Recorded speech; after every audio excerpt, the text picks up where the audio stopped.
Bam. What you saying about not being live? Gotcha. I was like, I got live at there was at like 50 seconds, I would say. It was like 50 seconds into the minute, but I was still live when I said I would. So, there. Okay. So, today I figured would be a good day to prep for the raid tomorrow. I'm gonna be doing Antorus, hopefully. And, yeah, I just want to kind of go over all the bosses and strategy, maybe learn about it with everybody, see what we can all learn together. And, yeah, just take it from there, kind of chill. You guys are savage tonight.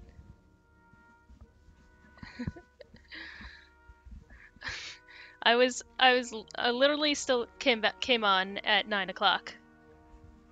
My time, 9 o'clock. Not 9:01, I was here at 9 o'clock. I don't know about your clocks. I was here at like 9 o'clock and 45, 50 seconds. What's up, guys? Hey, Ryan.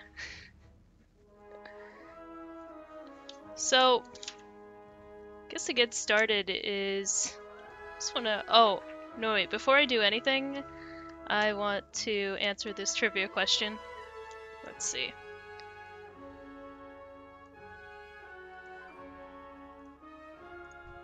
Okay. Time to reflect. We got this. Let us test your knowledge. Which apothecary cannot be found in Shadowfang Keep? Oh god. I have no idea. Baxter? That was a guess. Okay. The Night Elves and the Dragonflight stood against the armies of the Kiraji in what war? Oh. I got this one wrong before. Oh, it was the Shifting Sands. Yeah, I put that answer too. Which paladin was not among the 5 of the Silver Hand was originally created? Oh gosh, I should know this question because I'm a paladin. Oh. Gavinrad? Okay.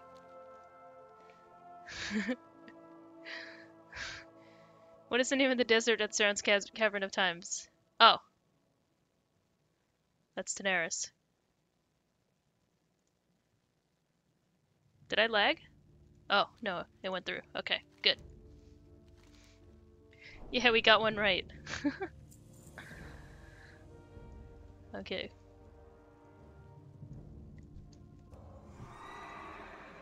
Also, I wanted to go to Argus just to see if there was any like follow-up quests that I had to do, or you know, to further the storyline. You know what I mean?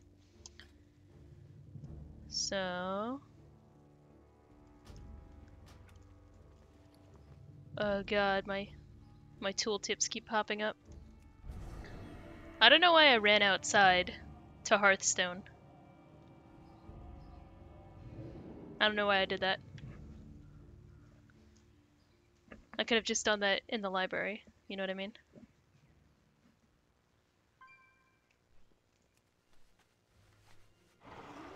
Okay, Argus.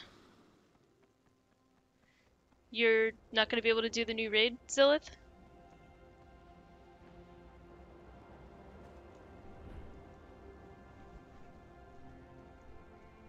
What is this? Oh, that must be in the underbelly.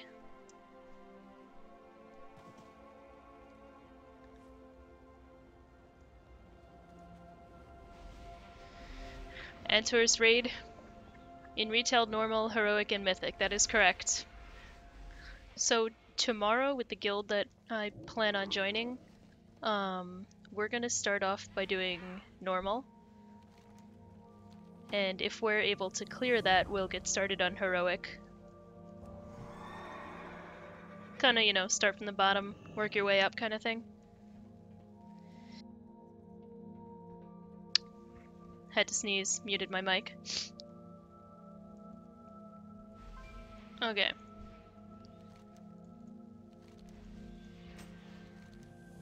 Okay, there's nothing with the storyline?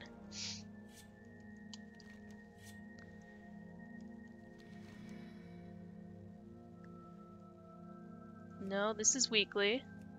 Nighthold, no. Seasonal, no. Chromie, oh god.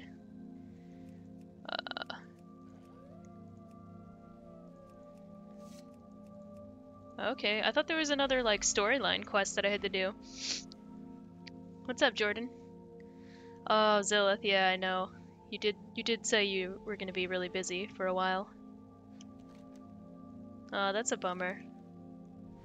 Well, maybe you can watch me stream it tomorrow, at least. Or somebody else. Your choice.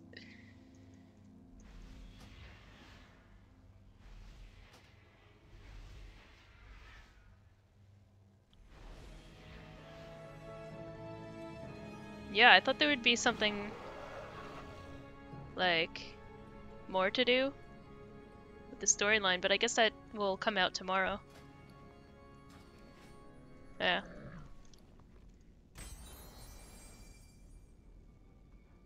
Whoa. I just got that from Blingtron. Did you guys see that? What the heck?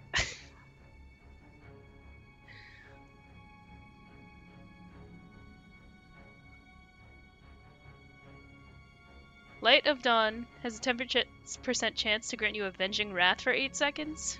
What? Whoa. It looks amazing too. Oh my gosh. This is really cool. And it has awesome crit.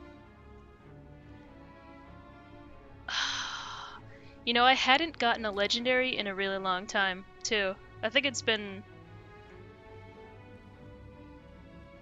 a couple of months, I feel like, since I got a legendary. Wow. Thanks, guys. That was a shock. I didn't even know you could get that from Blingtron. That's crazy.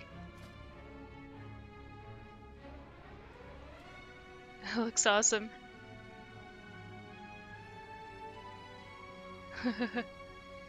You know what's funny? Is it tomorrow that legendaries are getting upgraded? So, had I got if this is correct, had I gotten this tomorrow, then it would have been item level 1000. What helm do I use? Oh, I mean, the equip on here is really awesome. I wonder how often it procs.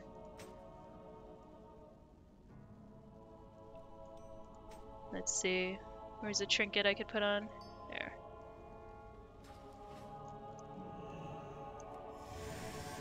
I just want to like keep casting Avenging Light of Dawn until it procs. You could get them from anything now? Ah. Ooh, there. Wow.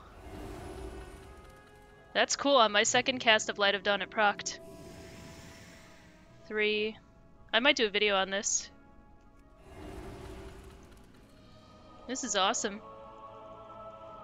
2. Second time. I'll do it one more time. 5 total. Lulu's, what's up? Lulu's, I need a G invite. That was number 5.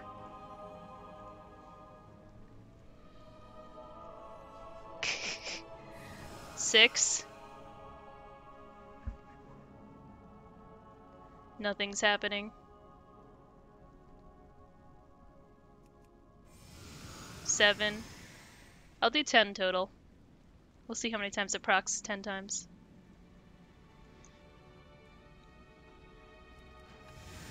8. You got one on your druid from a treasure chest? That's awesome. Oh, yeah, I'm offline. 9. Alright, gotta fix that. How do I go online? From here? Can I go online from here? 10. It didn't proc the 10th time.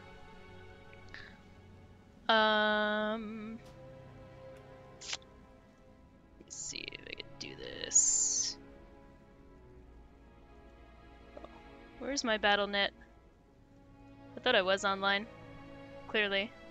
Now I'm online. Yep, I'm on Moonguard now. 11? Oh, I can't. It procced on number 11. So 2 and 11.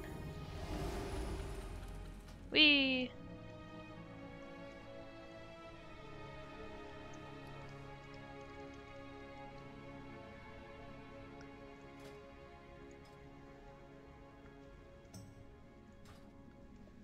Alright, cool. Well, I'm gonna leave the helm on now anyway, just because it looks awesome. So, I'll figure out what to do with it later. I'll see if... I don't know. I don't know what legendaries I'm gonna use tomorrow in the raid. Like, I was thinking of sticking with my cloak.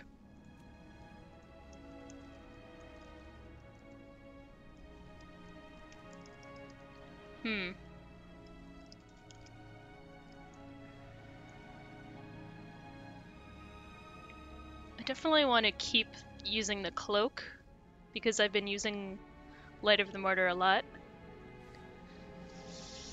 But as for the other legendary, I don't know. Like, this proc is really nice, but it has to proc, you know? I don't know. The stats are nice though. Crit. That's a lot of crit.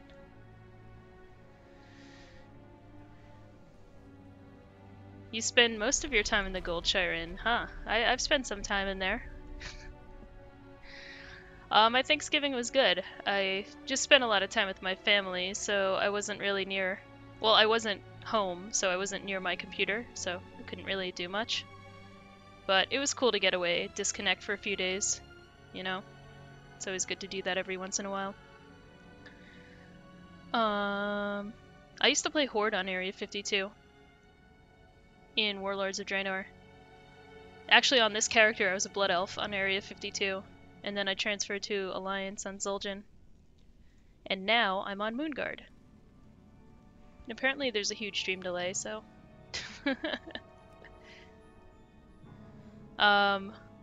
What am I doing now? I think what I'm gonna do... Because I want to kind of learn the boss strategies. So... I think I'll just kind of go down the list. There's a lot though, so I don't know if I should do 1, 2, 3. These the guys outside. These guys are outside. I kind of want to start with the Garothi Worldbreaker, just because he's the first boss, obviously. It seems like the logical thing to do. I'm wondering if I should take notes. Like, I have my Hearthstone notebook in front of me.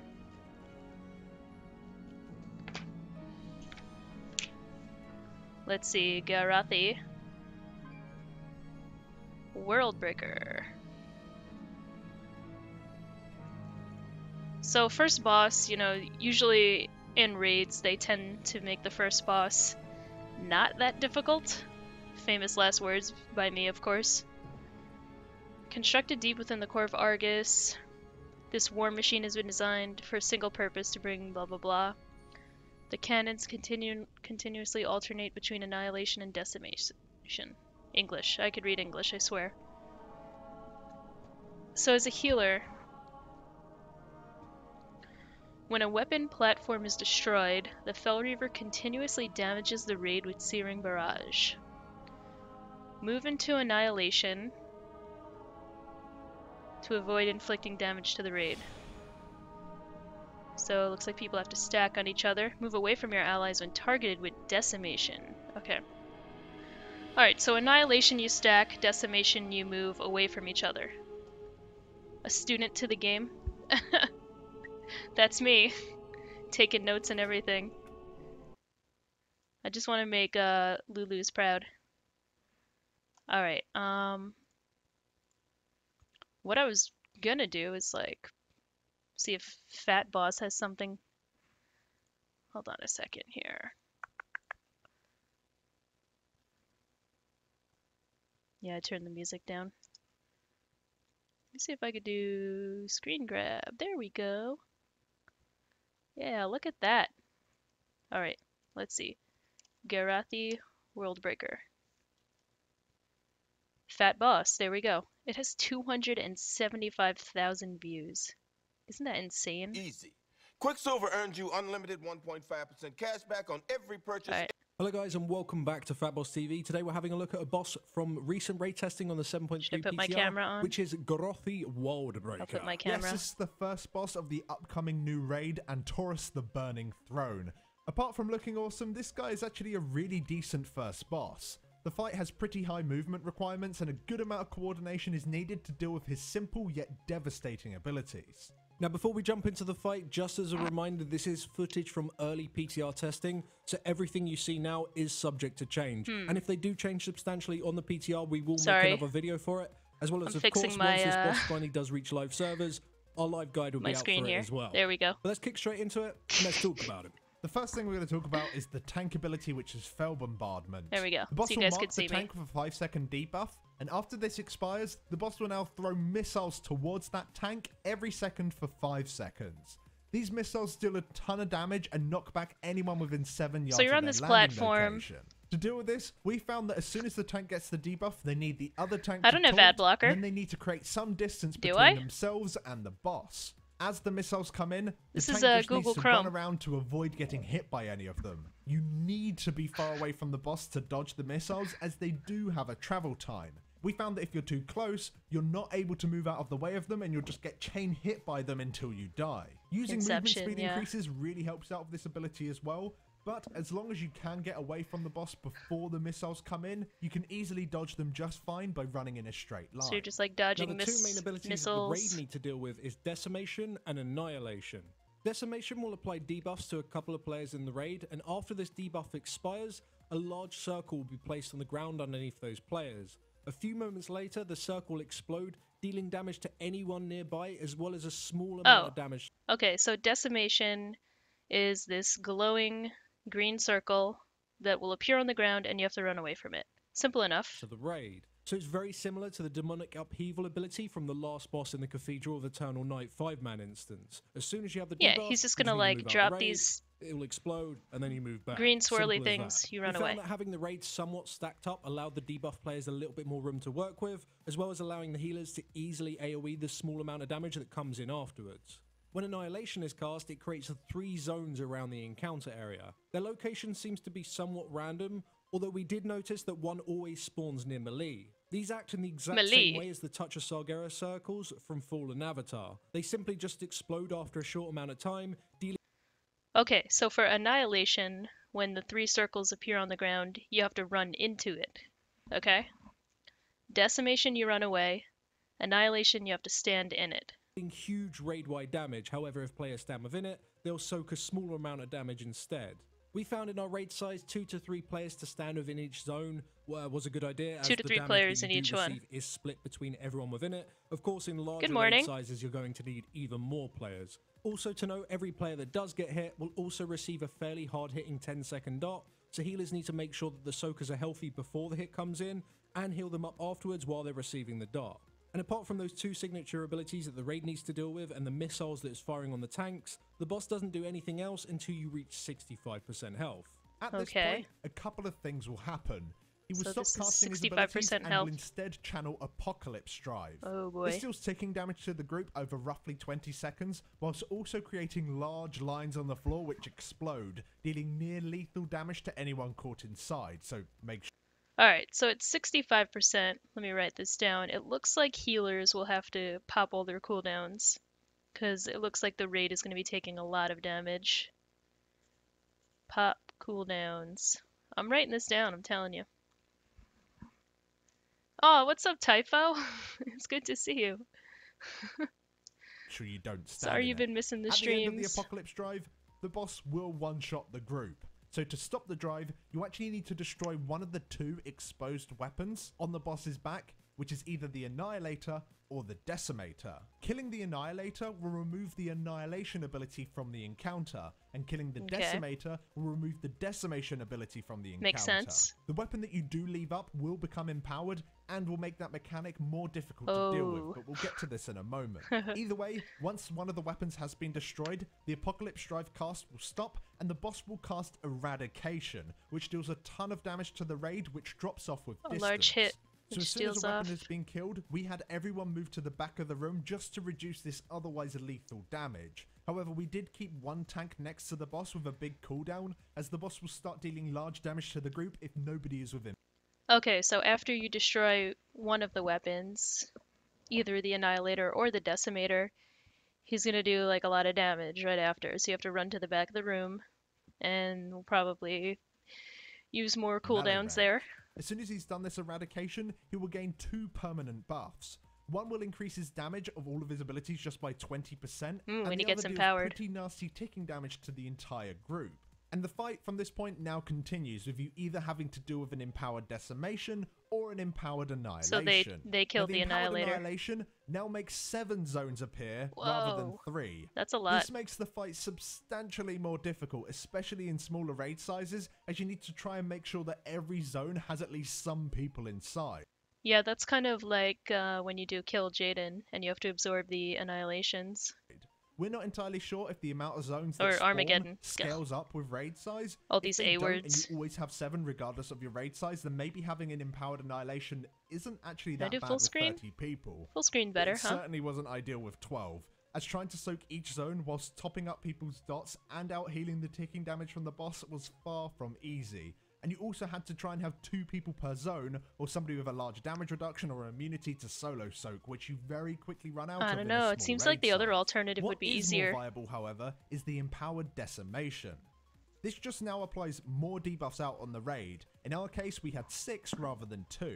To deal with this, we found that you could just have 2 stack points in front of the boss and switch between them each time the zones appeared. This does require a lot of movement, which isn't great for a mobile range DPS. However, this does allow you to deal with the ability with really It does seem a lot easier though. And this strat also helped our healers keep everyone topped up, Everybody as everyone was shifts. in range of the AoE healing. The only problem crops up is when people move early. If a patch is placed in the path of everybody else, then people are probably going to get hit and die, and you can couple that with the inaccurate animation of the zones, where the AoE damage is actually larger than the zone itself. You can very easily get into some sketchy situations, but either way, we found this way to work out best, and it was easy enough to follow with just somebody calling out when you need to move between each marker. And once we got the hang of that and we got the boss to 25% health, this is where the second Apocalypse Drive starts, and you need to destroy the remaining weapon to stop the cast. Ooh, and again, okay. once it is over, everyone apart from the tank needs to run towards the back of the room to reduce the damage So it looks from the like more Eradication hit, more healer and then immediately cooldowns move here. back towards the boss and stack up right underneath him. After This the is second at weapon has been destroyed, the boss 25%. actually gains another 20% no. damage increase, as well as another stack of the ticking raid-wide damage. However, Ooh. he no longer has any abilities apart from the Fel bombardment on the tank, so there are no mechanics going on apart from just serious amounts of ticking damage going out in your raid, apart from having your tank need to run out and your other tank torn. So this last part is pretty much kill the boss before he kills you. The first time we got to this point, we wiped really quickly because the ticking damage really caught us off guard. However, Wow. once we got there with a little bit more mana and more healing cooldowns saved up, it was far easier to deal with. But that's the encounter. Yeah, So it's not a bad first boss. I really like him. He's got I love a these lot guys. going on, especially for a first boss. Like, even though there's only, what, 6 mechanics or something? Yeah, but it's a lot of movement that you need to get on with, where it's like moving with the tank There's a debuff, lot of stuff or moving going on. out with debuffs, or going to zones, and even during the Apocalypse Drive, you got to like Dodge the lines. Yeah, dodge the lines, and then you got to run back and then run to the boss. It's like, you know, a lot of movement for a first boss, which is nice because sometimes. What's up, Matthew? All right, so in the first phase, you're running away. You're running into the Annihilation. You're running away from the Decimation. At 65%, you decide which of his, back pieces that you want to destroy, and then the next phase, you're kind of facing an empowered Decimation or Annihilation, depending on which one you chose. 25% you destroy the other one. Mechanics are gone, but you have to kill him very quickly. That's kind of what I got from that. That's a TLDR. That's my TLDR version, from my healer perspective. And it looks like I'll have to So I'm pop doing the first boss, and it's cooldowns like you're just standing there and nuking him. each and there's time nothing really to do. we destroy There were unfortunately a couple those of thingies. issues with this boss, which of course is to be expected on the PTR, but it's fun to point them out anyway.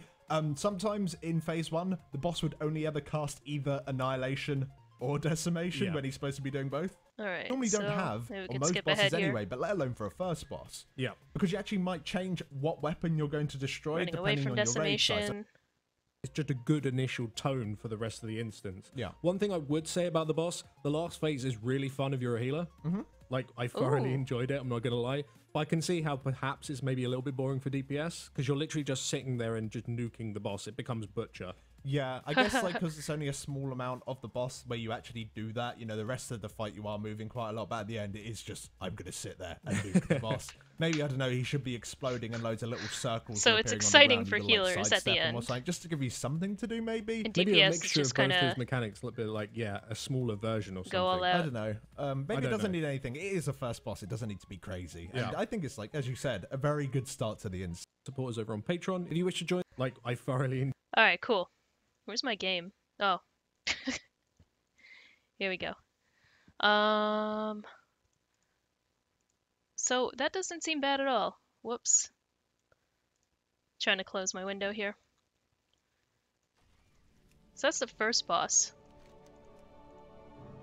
Where is the raid entrance anyway?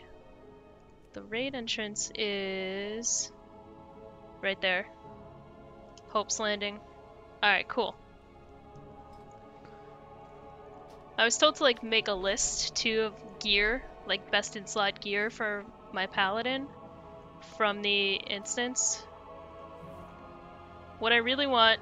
Oh, he drops the trinket that I want. The feedback conduit, that's really what I want. Based on... I mean, the only thing I want other than this trinket, from what I've seen so far, like right off the bat, I need a glove upgrade. 915, that's my lowest piece of gear right now. So yeah, if I could get like a 930 plus trinket, that would be really good, but gloves are essential too. Who drops gloves? Let's see. I don't even know who drops gloves. I could just do hands. Eonar the Soulbringer. No crit though. Any of these drip gloves. Oh, the Fel Hounds. Make a list of items I'm hoping to get. Yeah. The Fel Hounds drop glove. These gloves are nice. And these are more ret gloves. Oh, tier 21. Oh shit. I forgot about tier 21. Final boss drops 940. Huh. This is normal too? Wow. Normal drops nice eye level gear. 930? Everybody's gonna catch up real quick. Wow, 940. That's pretty sick.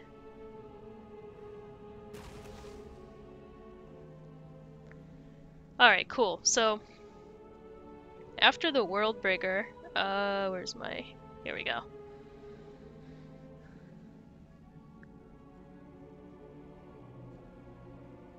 Oh, here's the order.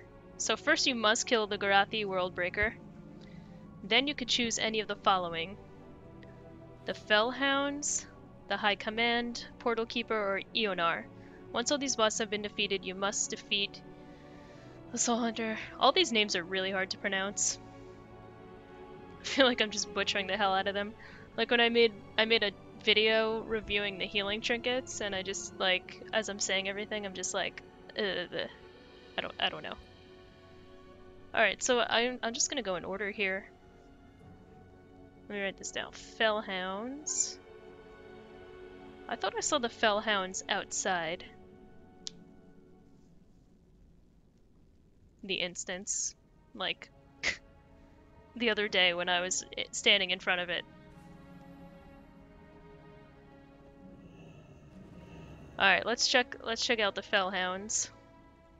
Let me do take my sound off again. Let's learn about the Fel Hounds. Here Hello we go. guys and welcome back to Fat Boss TV. Today we're having a look at another boss from raid testing on the 7.3 PTR with Fel Hounds of Sargeras in the Antorus, the Burning Throne. Yes, these two pups, one Quality's a fire little and better one this shadow, way. make up the second encounter in the instance. And the fight itself hasn't got many mechanics. Instead, you just need to deal with a lot of different combinations of these mechanics, which can cause problems as the shadow abilities generally want you to stack up and the fire abilities typically want you to spread out, which can cause problems when they come in at... Alright. Shadow abilities stack up. You know, I like mechanics that are like stack or spread out. Like, it's either like do one or the other, you know? That kind of makes boss fights easier in my mind. It's like 50-50. Do we stack or do we spread out? Stack or spread out. So shadow is stack and fire was spread out. Just writing this down because I'm being a good student here. at the same time. Now, just as a quick disclaimer, of course, this is footage and testing from the bosses on PTR, so things are subject to change, although they normally don't PTR. change too much. Just take this as a preview of the fight, and of course, our full-fledged guide will be up when these bosses hit live servers. Now, to start off, the bosses both share abilities and they also share a health pool. Oh, But sorry, very Ryan. importantly, they need to be spread out by 40 yards of each other, otherwise they'll enrage. While enraged, they deal 100% more damage. Alright, so they which have means to be people spread are going out. to die. We found that having the raid stacked up in between the two dogs not only made a really good focal point for the raid to stack with all the different shadow abilities that come your way, but it also allows DPS to deal damage to both dogs throughout the entire encounter, as well as the make healers sense. having range on both tanks. Now, both dogs have a hard-hitting tank ability, which is burning more for the fire dog and corrupting more for the shadow dog. These work in the exact same way, they just do a burst of damage in So a cone shadow, directed they're towards the stacking tank, right there. which leave a dot which simply stacks. The tanks need to make sure that they face the dogs away from the raid and use some form of active Fire. mitigation or damage reduction for each time this is cast. Now, although the debuff will continue to stack higher and higher, the dogs will occasionally have gaps in time where they are casting other abilities, which does in fact leave enough time for the debuff to simply drop. And as a result, there is absolutely no need for any tank swaps, you just let the debuff time out naturally. Now, both dogs have Pretty an energy straightforward. bar which passively fills up over time, and the dogs will cast certain abilities at 33, 66, and 100% Okay, there's energy. a shadow The orb. only ability that they do otherwise, which is the tank hit, that just happens simply on a timer. They're So not let's have a look stacking at all on these it. energy-based abilities, starting with the Shadow Dog. So at 33% energy, the Shadow Dog will send out a consuming sphere towards the location of a random player. This orb will pull in all players, Oh. however it seems like the further away you are from the orb, the weaker the pull-in is. If you come into contact with the orb, you'll be taking ever-increasing ticking damage until you leave it. So pretty much when this orb comes in, you just need to run against the That's when you pull-in. pop your bubble. We found that raid-wide movement speed increases really made this ability trivial, as well as using things like Warlock Gates that you could just make a huge amount of distance and you could pretty much ignore the pull-in. Ooh, yeah, Now, the we're direction lucky. of the orb didn't seem to be baitable, aside from the fact that it always went towards a player who wasn't in melee range of the Shadow Dog. Honestly, you could probably do a really complicated bait strat with everyone at range, but it doesn't really feel needed. When the orb comes in, just run away from it. So it's going to target a At ranged. 66% energy, the Shadow Dog will debuff several players with Weight of Darkness. This 5-second debuff slows those players over the course of the debuff. Once the debuff expires, it will fear that target and anyone within 8 yards of them for 20 seconds. However, the duration of the fear is split between all players hit. And if you spread the fear with more than 2 other players, the fear will not trigger at all. So the debuff players need to Alright, let me just go back there real quick. is split between So he's going to throw a debuff on somebody, and after 5 seconds, it's going to fear the player and anybody within it for 8 yards for 20 seconds, divided between all the people hit with it. The fear does not trigger if 3+ players are hit. So, well, I was going to say run away from them, but it looks like you have to stack on them, because then it won't trigger if 3 or more people are stacked. Let's see. all players hit.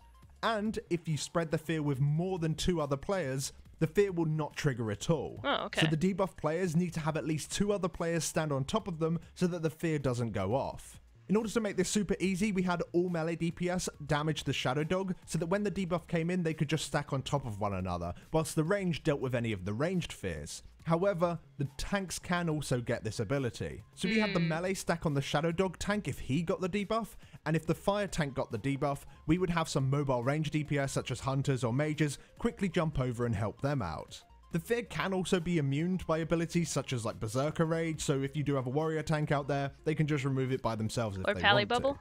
At 100% energy, the Shadow Dog will cast Siphon Corruption.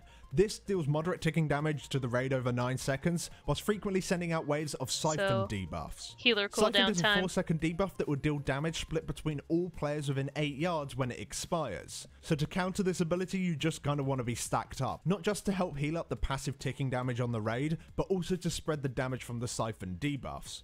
We found that range can just huddle up and spread the damage with themselves, and melee can just do the same next to the Shadow Dog so they can continue to blast damage into the boss. The damage alone from this ability isn't really enough to warrant using healing cooldowns, however when it overlaps with other mechanics, you'll likely need to use 1 or 2, but we'll get to that later. Well, moving on to the if you got a Fire Dog. cooldown, use it. At 33 energy, he will mark multiple members of the raid. After a few seconds, he will then deal damage in a line to all of the marked players. Having your raid stacked up in the middle already kind of makes this ability really easy to deal with because you do get a debuff and you have so long to move away from other people. Just make sure no one's in front of you, no one's behind you. Alright, so when you get that debuff, what is it called? It's called... After a few seconds, he will then do Desolate Gaze. You'll have this these rays of lights right in your path, so it kind of makes it really easy to see if you have it, if you can't tell from your debuff. damage in a line to all of the marked players. Having your raid stacked up in the middle already kind of makes this ability really easy to deal with because you do get a debuff and you have so long to move away from other people. Just make sure no one's in front of you, no one's behind you, and especially watch out for the tanks because you could quite easily clip them because they're not necessarily going to be stacked up with the raid. But apart from that, really easy ability to deal with. At 66 energy, he will cast Molten Touch. This would pick up a few members of the raid and stun them for 2 seconds while they're suspended in the air. During this stun, the players will take a fair amount of ticking damage while also spewing out a bunch of fire swirlies at the location of random players. Players on the ground really need to make sure they just move out of these circles, while healers keep the stun players topped up. These circles, oh, the circles are really easy to spot. They look like, you know, any normal circle that you shouldn't be standing in. When the stun players land, they can actually land in their own swirly circles. However, it does appear that you are immune to the damage, so you don't need to panic to get out. And at 100 energy, the Fire Dog will cast Inflame Corruption. These guys have a Just lot like of the Shadow abilities. Version, this deals ticking damage to the raid over 9 seconds while sending out waves of debuffs. However, these new debuffs will cause the players to explode after 4 seconds, dealing damage to anyone nearby. It's not split damage. So as soon as you get the debuff, you simply just need to move more than 8 yards away from people to prevent the raid from taking loads of splash damage. Alternatively, just before the Fire Dog does reach 100 energy, you could have the raid pre-spread, and then that way you don't even need to think about it, you simply just need to out-heal it. And that's all the abilities that are actually in play in this fight, so including the tank hit, there's only 7 abilities that you really need to deal with. You know exactly when they're going to come in, because all you need to do is just watch the boss's energies. However, that energy doesn't always go up at a strict rate, and in fact, sometimes the dogs will just stop, allowing the other dog to gain energy instead. The Bane of Elefar. And this creates overlap points where you have to deal with different abilities at different times throughout the encounter. AKA things you stand in Elefar. One of the earliest overlaps that you'll be seeing is where you have one of the orbs, the black hole orbs, at the same time as the Inflame Corruption. So, of course, this makes being spread quite difficult as everyone's being dragged towards the orb, generally grouping you all up. So we just pre-spread for this overlap and use a healing cooldown reactively if people happen to be like cleave on. Oh, it's a pally healer. Point of view. One another. This is also a great time for raid-wide movement speed increases, so the Stampeding Roar here is excellent. Another overlap that can easily completely wipe your raid if you're not ready for it is when Siphon Corruption happens, and midway through you'll get the Molten Touch, which creates all the little fire swirlies. So of course you need to be stacked up for the Siphon to spread the damage of the debuffs, but of course these swirlies will force you to move. So we had all of our range stacked on one point and the melee stacked where they want to be stacked next to the Shadow Dog, and then as soon as the circles appeared, each group moved to a marker as a unit. This way you can remain stacked to help spread the damage of the Siphon while still avoiding all of the circles. Looks pretty organized. Another nasty one is where you have Inflamed Corruption and the Fear's right splash damage. Alright, so these are all scenarios of okay, what's the next overlap? How am I going to shitty overlapping situations. I think the fight's quite good. It's obviously a little bit easy. It was probably a little bit undertuned when we did it, but it is the second boss. We're not expecting it to be Kil'jaeden Mythic. Thank God. However, it's not all sunshine and rainbows with this encounter. One problem I really have with it is I feel like the time between each of the abilities could be shortened by at least maybe 25%, something like that. The bosses aren't gaining energy quick enough, and you get to a stage where you've just had an overlap and you wait, it feels like 20 seconds or something. They may before have the next tweaked one that comes in. I since don't know the this is exact on the time, but- PTR. I hope there was way more time between the ability. No. Looking at you, Eonar. I hope there was way more time. So TLDR is the whole raid group is going to stack in the middle while the two tanks have to separate the two dogs. The dogs have to be at least, would they say, 40 yards away from each other, or else they enrage or get buffed. So they have to be kept very separate. They have a shared health pool, which is good. And basically, as the fight goes on, they accrue energy. And once their energy reaches certain thresholds, then that unleashes some kind of ability that the dogs do. A lot of it is just kind of common sense, don't stand in things. The shadow things you stack on, the fire you run away. Yeah, I think it's going to be kind of straightforward, especially if you're on voice chat with everybody, like on Discord. I think it'll be really easy to communicate with everybody and just kind of warn people and let them know what's going on, like if they should stack, if they shouldn't. The whole fear thing, like stacking on the player who has the fear debuff, you know? So, not bad for a second boss. Not bad at all. So we got the Fel Hounds. Alright, so next is the High Command. So we got the Garothi Worldbreaker, we got the Fel Hounds. So High Command is next. Writing it down. This guide, encounter consisting of 3 bosses with a shared health pool. The raid will only directly engage. Oh, you know, before we do that, let's see what let's see what the Fel Hounds drop. Gear filter, Holy Paladin. There we go. Oh, they drop a mount. Wow. A life relic, a neck piece, the gloves, and a belt. Alright, so gloves would be from the second boss. So, okay, so I'm thinking Garothi, the trinket, right? The Fel Hounds, the gloves, definitely an upgrade for me. Okay, we're making progress here. Trinket here, gloves there. Okay, High Command. So these are 3 guys. Let's check it out. Let me pull up the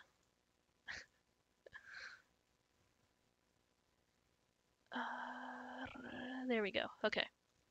I'm gonna pull it up in YouTube too, so it's a little easier to view.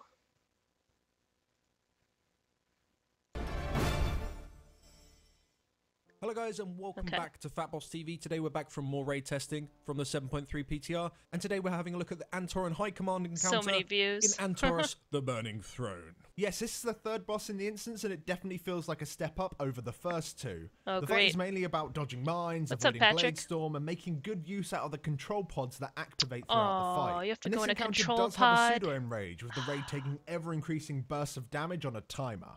But before we go into anything, I hate as doing always, things like that. this is a preview of the encounter. All the footage you see right now is on the PTR, therefore it is subject to change. We will have a full live guide for this encounter the first week when it is released, so look out for that on the channel later on this year. With that out of the way, let's dive in. Now this fight has 3 bosses with a shared health pool, however you will only ever have 1 active at a time. Okay. On roughly a 90-second timer, a boss will jump out of their control pod and the previous boss will return to their own. Now the bosses only have 1 shared ability whilst they're active, which the tanks need to deal with, and 1 shared ability whilst inside their pod, which the healers need to deal with. Additionally, they have their own unique ability that they only cast within their pod. And whilst a boss is not in their own pod, players can actually jump into it and control it themselves, and we'll talk about that more in a bit. I hate So vehicle the ability fights. that the tanks need to deal with every single active boss is Exploit Weakness. This ability just deals a large amount of physical damage in a 10-yard cone in front of the boss. This ability also applies a debuff that increases the physical damage you take by 75%. So the tank has to worry so you about just gotta that. make So that's a frontal cone from the boss. So if the boss is faced away from the raid does not have to worry about that. Yeah, seriously, vehicle fights? No bueno. sure that the boss is facing away from the raid, and then just taunt off each other around the 2 stack mark. Chaos Pulse is the ability that all bosses will use in their pod. This just deals a small amount of damage while applying a damage taken increase for 15 seconds to 2 random raid members. This effect can be dispelled, however we kind of ignored this debuff and just let it time out. However, towards the later stages of the fight, there is so much more damage coming in, so you'll probably want to dispel this to make sure that those players can survive. I don't mind So dispelling aside from things. the tank ability and the Chaos Pulse, which is present at all points of the encounter, the fight kind of changes depending on what combination of bosses are in the pod and what boss you're directly fighting. A useful way of seeing this is to kind of split this encounter into 3 phases, with each phase changing depending on what boss you are fighting. So to kick it off from the beginning, let's talk about phase 1, where you're fighting the Admiral directly, with the Engineer and the General attacking you from their pods. Now while the General is inside his pod, he will summon adds. You'll have a Pyromancer and 2 Shock Troopers that spawn very close to the active boss. The Pyromancer must be interrupted whenever it casts Pyroblast. This will pretty much one-shot anyone if it does go off. Okay, and as for the Shock DPSers. Troopers, they can be pretty much Gotta ignored. All interrupt they the do is Pyroblast. just charge one of the 3 furthest players from them and begin to cast a Blade Storm. We assigned Hunters and Mages Ooh. to stand at max range and simply have people move from the Blade Storm. Meanwhile, Cleave and multi-dot classes can simply just kill off Yeah, the I could Shock see that Troopers Blade Storm passively. being destructive. While the Engineer is inside his pod, he'll be spawning mines. Blade Storms are These nasty. green landmine spawns in sets of 5 near random players. Typically, we found that they spawn near ranged DPS So and 5 healers. of them, 1, 2, 3, If 4, anyone in the 5. raid walks over one of these mines, they'll take a moderate amount of burst damage, but you'll also apply a super nasty are the dot to the mines. raid, which in fact stacks. So if you're careless with the mines and explode a few in quick succession, you can have loads of stacks seems on the pretty raid, straightforward. and you're gonna be Don't in stand on trouble. the mines. So quite simply, while these 2 bosses are inside their pods and you have just the Admiral, you'll want to kill off the adds and avoid they're the really mines. easy to We see. found having the raid loosely stacked around the edges of the room and slowly moving the boss around the edge as well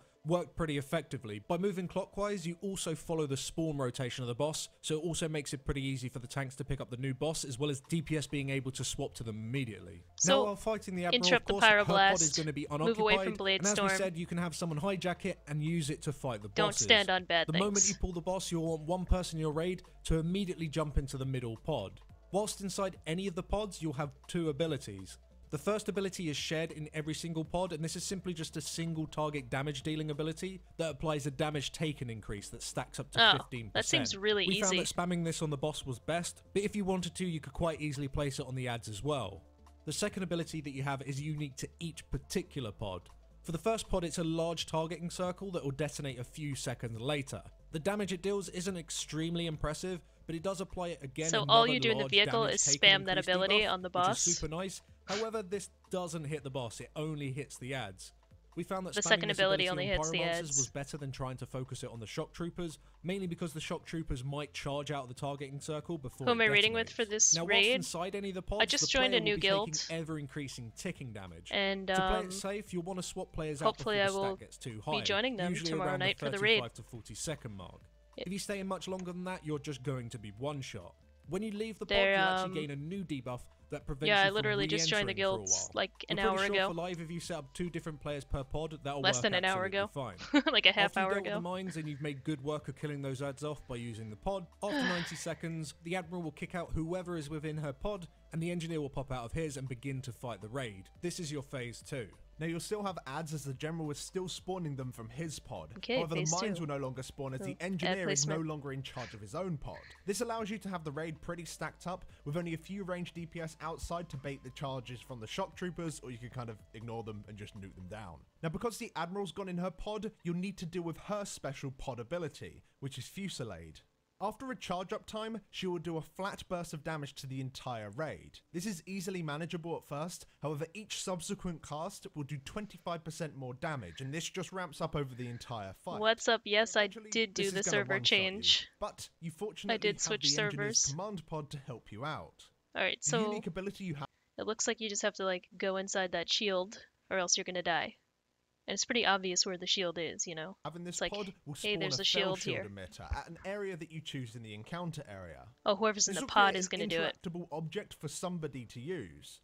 Doing so will create a large shield which will reduce all incoming fire damage by 50% for people who are huddled underneath it.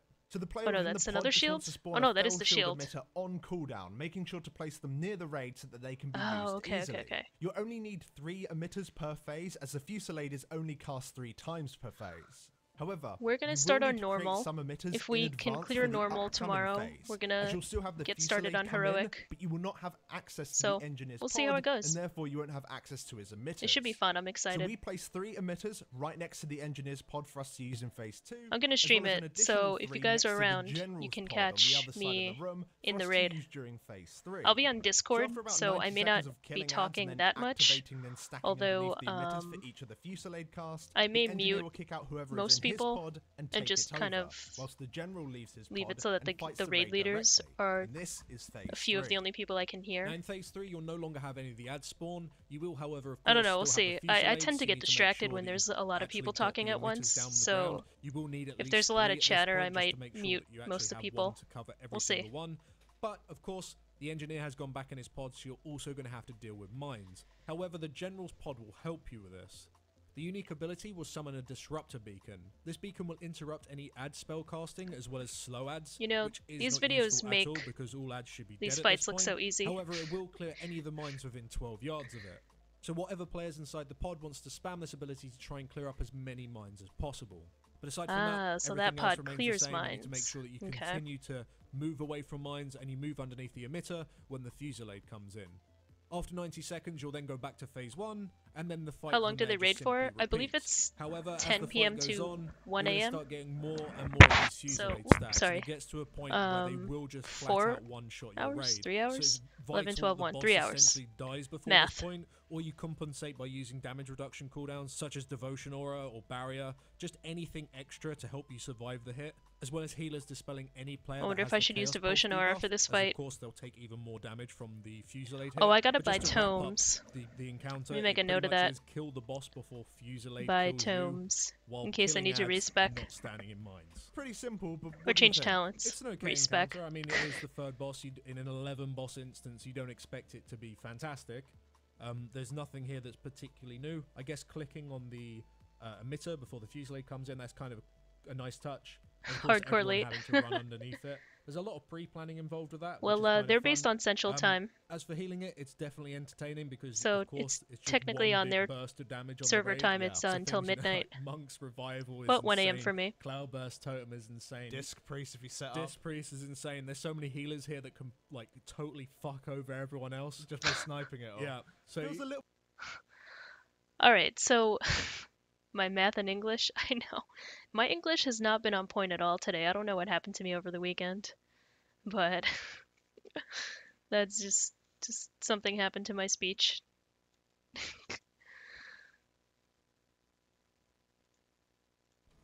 Let's see.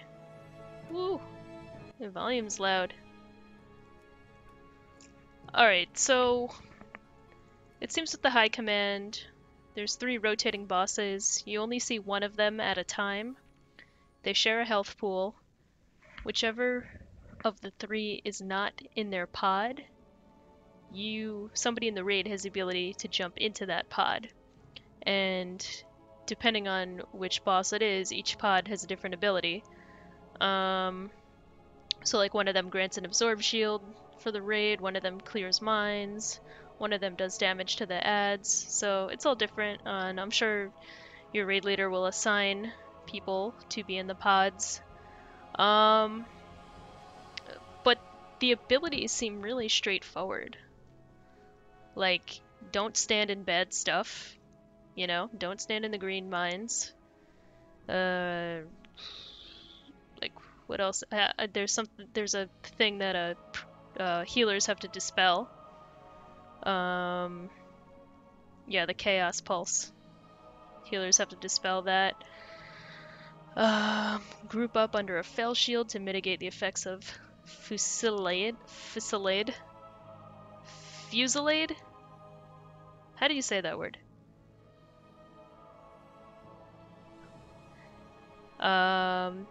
Focus additional healing on allies who enter a command pod as they suffer effects from psychos.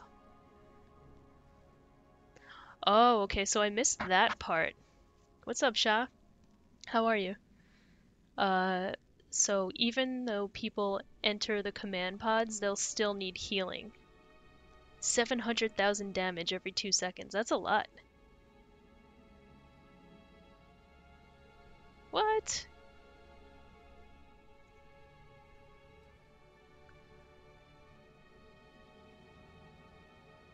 Okay. That's good to know. That's a lot of damage. Wait, when I click this it says 350,000. But I guess as time goes on it goes up. Okay. So we gotta keep heals on the pod people. On the podders. Podcasters. Bad joke. But yeah, everything else seemed pretty manageable. Just like I said, just don't stand in bad shit. Gotta interrupt the pyroblast from those mage ads. That's very important, or else they're gonna one-shot people. Run away from Blade Storm. Like, all of these are kind of common sense things, so I'll write it down anyway. Blade Storm. Pyroblast, can't really interrupt. I'm sure a DPSer will do that. Alright, High Command does not seem bad at all. And that's the first 3 bosses so far. And what kind of loot do they drop? So we have a holy relic. We have shoulders. Ooh. The shoulders would be an upgrade for me. Oh, but we got the tier cloak. Ooh, look how nice that looks. Well, all 3 pieces of armor that drop from here, they all match, first of all. They match tier 21. They look really good. Okay, so I would either get, like if I had to choose my priority,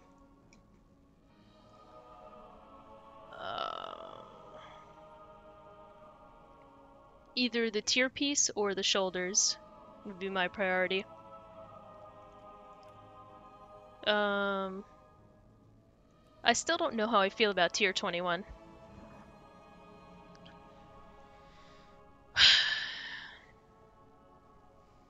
You don't like my joke, Lloyd? Gotta be corny sometimes. Yeah, so I would say I would take the shoulders over the tier piece. I'm not gonna lie. I know that sounds weird. But I'm just like not super excited about tier 21.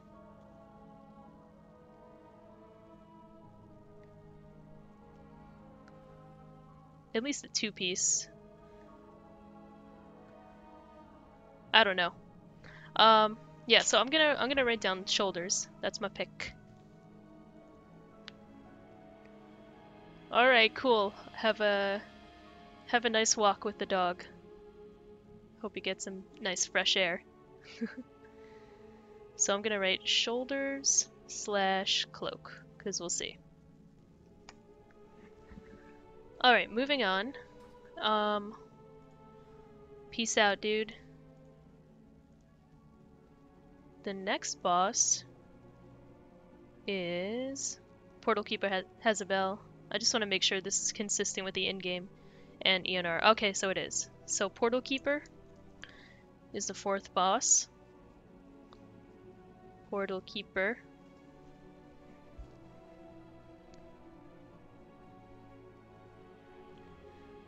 Yeah, it looks like they're trying to bring back Mastery for Ret Paladins. I was thinking that too with the Judgment and all. So let's see Portal Keeper. Where you at, Portal Keeper? Healers. Allies will suffer high damage when Reality Tear expires. Tears open a rippling portal upon a target, inflicting physical damage. This affects stacks. Move away from collapsing world to prevent being knocked off the platforms. Creates a portal to a collapsing world. Players within damage. Okay, so you have to be at least 28 yards away from this portal, or else you're gonna get knocked off. Or knocked away. Alright, let's learn about her from Fat Boss. Let's see what they have to say about her. Portal Keeper. Let's see, let me open this up on YouTube. With a legendary Video will play after ad. It's capable of carrying on great American traditions. During Ram Power Days, get a great Ram deal Power. on trucks that are proven to last. Hello and welcome back to Fat Boss TV. Today we're back from more testing from Antorus the Burning Throne, and today we're looking at Portal Keeper Hasabel from the 7.3 PTR. There's her So portals. this boss is placed fourth within the instance and takes place in a room surrounded What's by up, 3 Falco? platforms which can be accessed by coloured portals that lie directly underneath them. The idea is that throughout the fight you'll need to send up groups of players to go and fight mini-bosses that spawn on top of these platforms, while some players stay behind to deal with Hasabel. Now, just as a quick disclaimer, this footage is of course from the PTR, so things are subject to PTR change, although disclaimer. they usually don't change too much. Either way, a full guide will be uploaded for this boss once we kill it on live servers. Now, before we talk about each of the platforms, we do need to talk about the boss herself. So for tanks to deal Can you with guys is hear this? Is it reality loud time. enough? This is a 30-second dot that explodes when it expires, dealing around 500k damage per stack of the debuff.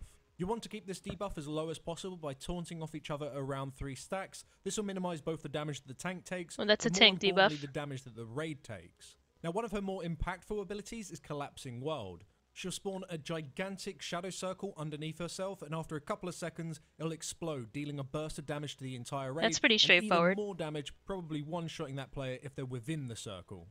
To deal with this, we made sure that the boss was always right up against a wall, and as soon as the circle appeared, we just dragged her towards the opposite side of the room. If When ranged she's in players the stand at giant least circle, 30 yards away from her, clumped move up away. in a single group, this means that they don't have to move at all when the shadow circle spawns, but also allows healers to quickly top them after the damage comes in. The damage from the ability itself doesn't require healing cooldown, but if the tank debuff expires at the exact same time, these 2 bursts of damage may force you to use one. Now, keeping the boss up against the wall also helps when imps spawn, when the boss summons them through a transport portal. This portal will always spawn near Hasabel, it'll spit out some imps, and then it will simply despawn. By having her right up against the wall, it actually encourages the imps to be far more stacked up. Now, these imps don't need to be tanked, as all they'll do is just spam cast Fiery Detonation. This long cast deals a huge burst of damage to everyone in the raid and leaves a debuff which increases the damage you take from subsequent explosions for 6 seconds. There is already a lot of raid damage, and if one of these goes off at the exact same time as a tank debuff expiring or damage from the Collapsing World Circle, it's very likely that at least one player So that's a good time to use healing Now, these ads cooldowns. can be interrupted in lots of ways, including just normal interrupts, stuns, knockback grips, hard CC like traps and banishes.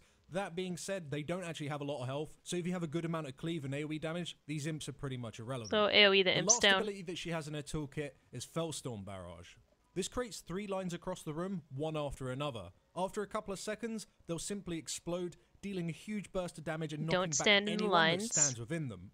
All you need to do is just simply move from them. If you do get caught, it's not the end of the world. The damage isn't necessarily going to one-shot you. However, if you're knocked off the platform, you will instantly die. So let's move on, and let's talk about the portals. Now, although all 3 of these portals are active and you can use them to go up on So all the abilities that they just went through in the first part of this video is just move away from shit when it appears on the ground. That's basically what it is. Move away from the giant purple thing when it spawns, and move away from the giant green rays when they spawn. Just don't stand in them. the platforms from the very beginning of the fight, there isn't really any need to. You only want to use these portals to send up a group of players when a mini-boss spawns. Now, the first platform to get a mini-boss is the fire one, and this happens when the boss reaches 90% health. Immediately, the portal will start dealing ticking damage to the raid, and this progressively gets higher until the mini-boss has been killed. So you need to finish this guy off as soon as possible. However, you need to keep one tank, most of the healers, and a few DPS behind to deal with the main boss. This is because if Portal Keeper is by herself on the platform, she'll start dealing a ton of damage to the raid and buffing herself, and it will just pretty much wipe you. Yikes. The reason that we left some of the DPS behind is that you'll still need to deal with the imps, so we left our best cleave DPS downstairs. We try and have the tank swap just before going up, so the stacks on the downstairs tank can remain low. Yeah, don't stand in bad for a stuff. little while, and if the tank already has high stacks, he might go really, really high, and when it eventually times out, you'll probably one-shot the raid. Now, we never bothered sending more than one healer upstairs on this fire platform, as it's only really the tank who's taking any damage upstairs, and the ticking damage from the portal doesn't actually hurt people on the platform. So after having all assigned players run into the portal, we have the tank engage the mini-boss, which for the fire portal is Volcanar. Now, he has 2 casts to interrupt. Flame of Zoroth will do a pulse of damage and leave a dot on nearby players, and Unstable Portal will deal a ton of damage to everyone and buff the boss by a ton. Interrupting both of these, especially the Unstable Portal, is super important. This isn't particularly difficult as you already have a ton of DPS upstairs killing off the mini-boss. On top of this, there will also be zones on the ground on this fire platform that you need to move out of, otherwise you'll be knocked up in the air and take a bunch of damage. So now, you may also don't notice stand in there fire. are these fire orbs at the back of the platform. Do not worry about these just yet, we'll come to these later in the video. Oh, great. For now, just know that you shouldn't really run into them. So apart from that, you just want to nuke him down, and once he's dead, have everyone return to the main platform. From this point on, It's the pretty portal will straightforward. no longer be doing ever-increasing damage, but instead will just do a flat amount of damage to the raid every 4 seconds. The next mini-boss will spawn when the boss reaches 60% health, and this mini-boss can be accessed via the green portal. Once again, the portal will start dealing ever-increasing ticking damage to the raid until this mini-boss has been killed. Oh man. We found that sending a similar group of players to go and deal with the mini-boss was absolutely fine. However, sending an extra healer upstairs is probably a good idea, as the Noticing healing a theme requirement is here. a little bit higher on this Don't guy. stand in This shit. mini-boss, just like the previous one, has the Unstable Portal cast, so you need to make sure you interrupt it. However, she does have 2 other abilities. One is Poison Essence. This is a dot on all players on the platform, dealing 10% of their current health each tick. The dot alone will never kill them, as AoE it's dot always just tick. 10%. However, if everyone's on full health, this is going to be doing a stupid Don't amount of follow the damage. shiny So lights, you kinda wanna exactly. keep people as low as possible. However, she will also cast Fel Silk Wrap. This is a cast on a random player that deals a burst of damage and then applies a dot that stuns them and encases them in a web. If players are kept on too low health, as soon as this ability hits them, they'll instantly be dead. So you want to keep players around the 2.5 That's to a 3 lot of million health AoE mark. healing. As soon as a player is hit by the web, DPS needs to swap to the web immediately. They should so probably can bring a free the druid up player there, inside it.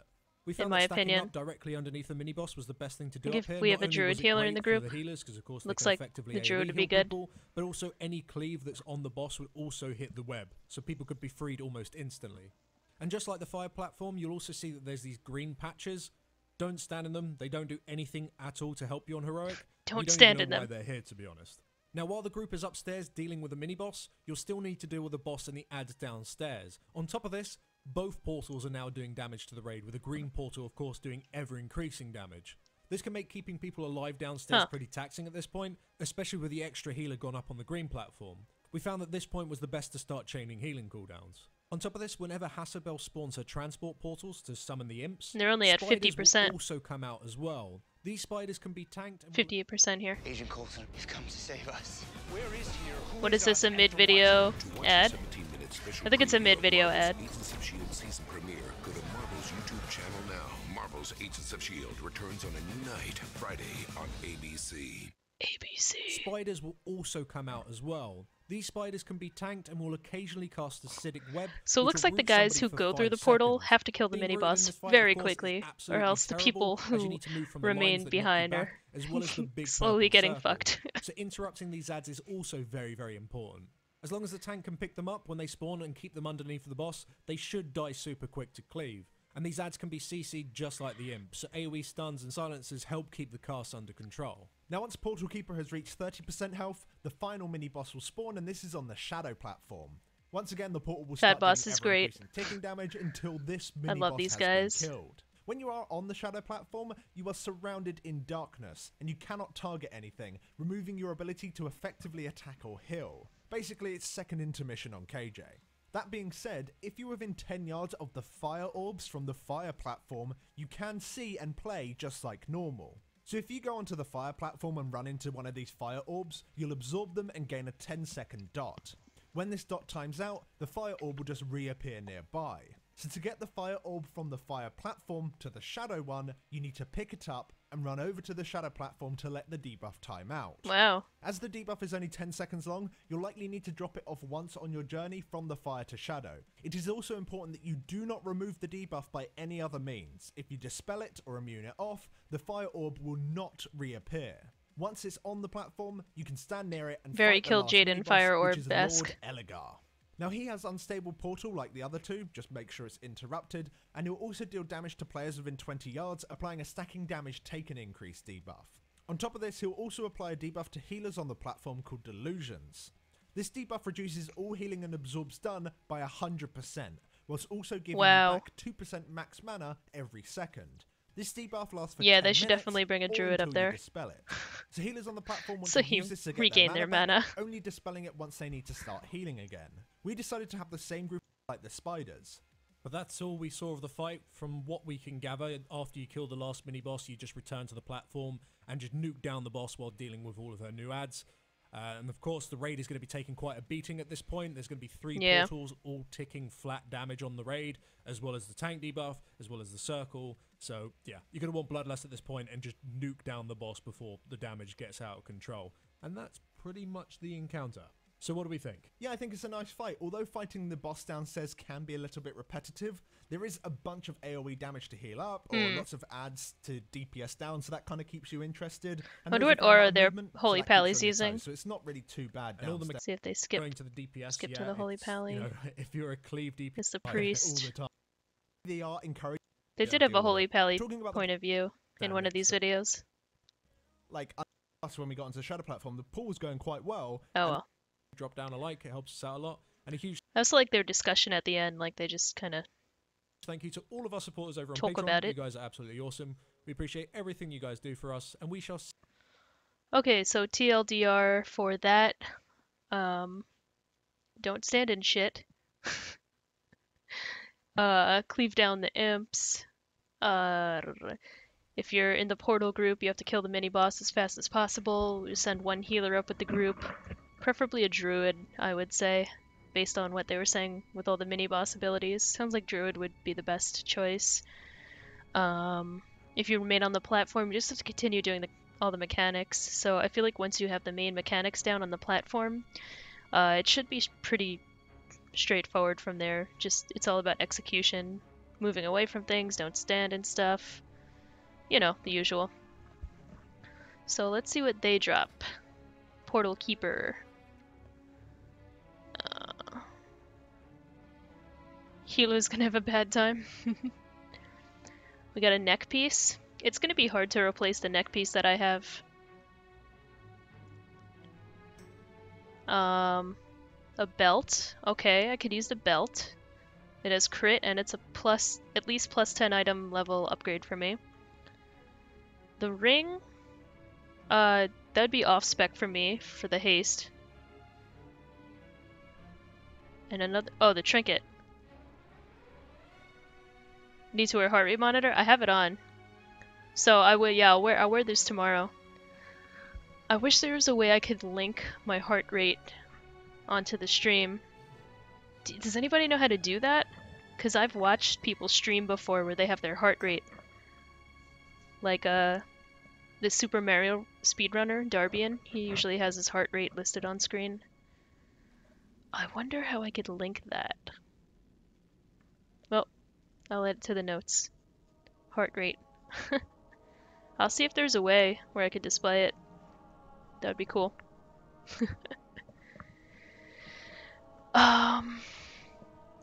Okay, so when I was doing the trinket review video,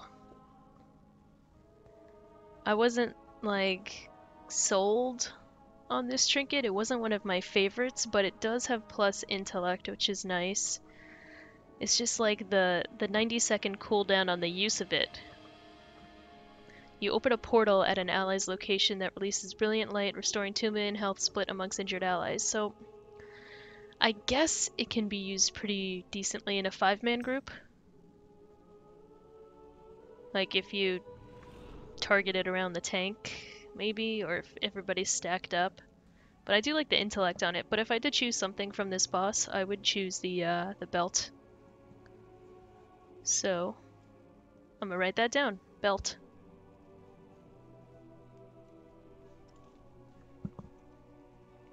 Alright, Eonar the Life-Binder is next. Most creatures will not turn to engage players. Instead, the Paraxis will fire off many spells that will damage the raid. Move away from other players when targeted by Rain of Fel.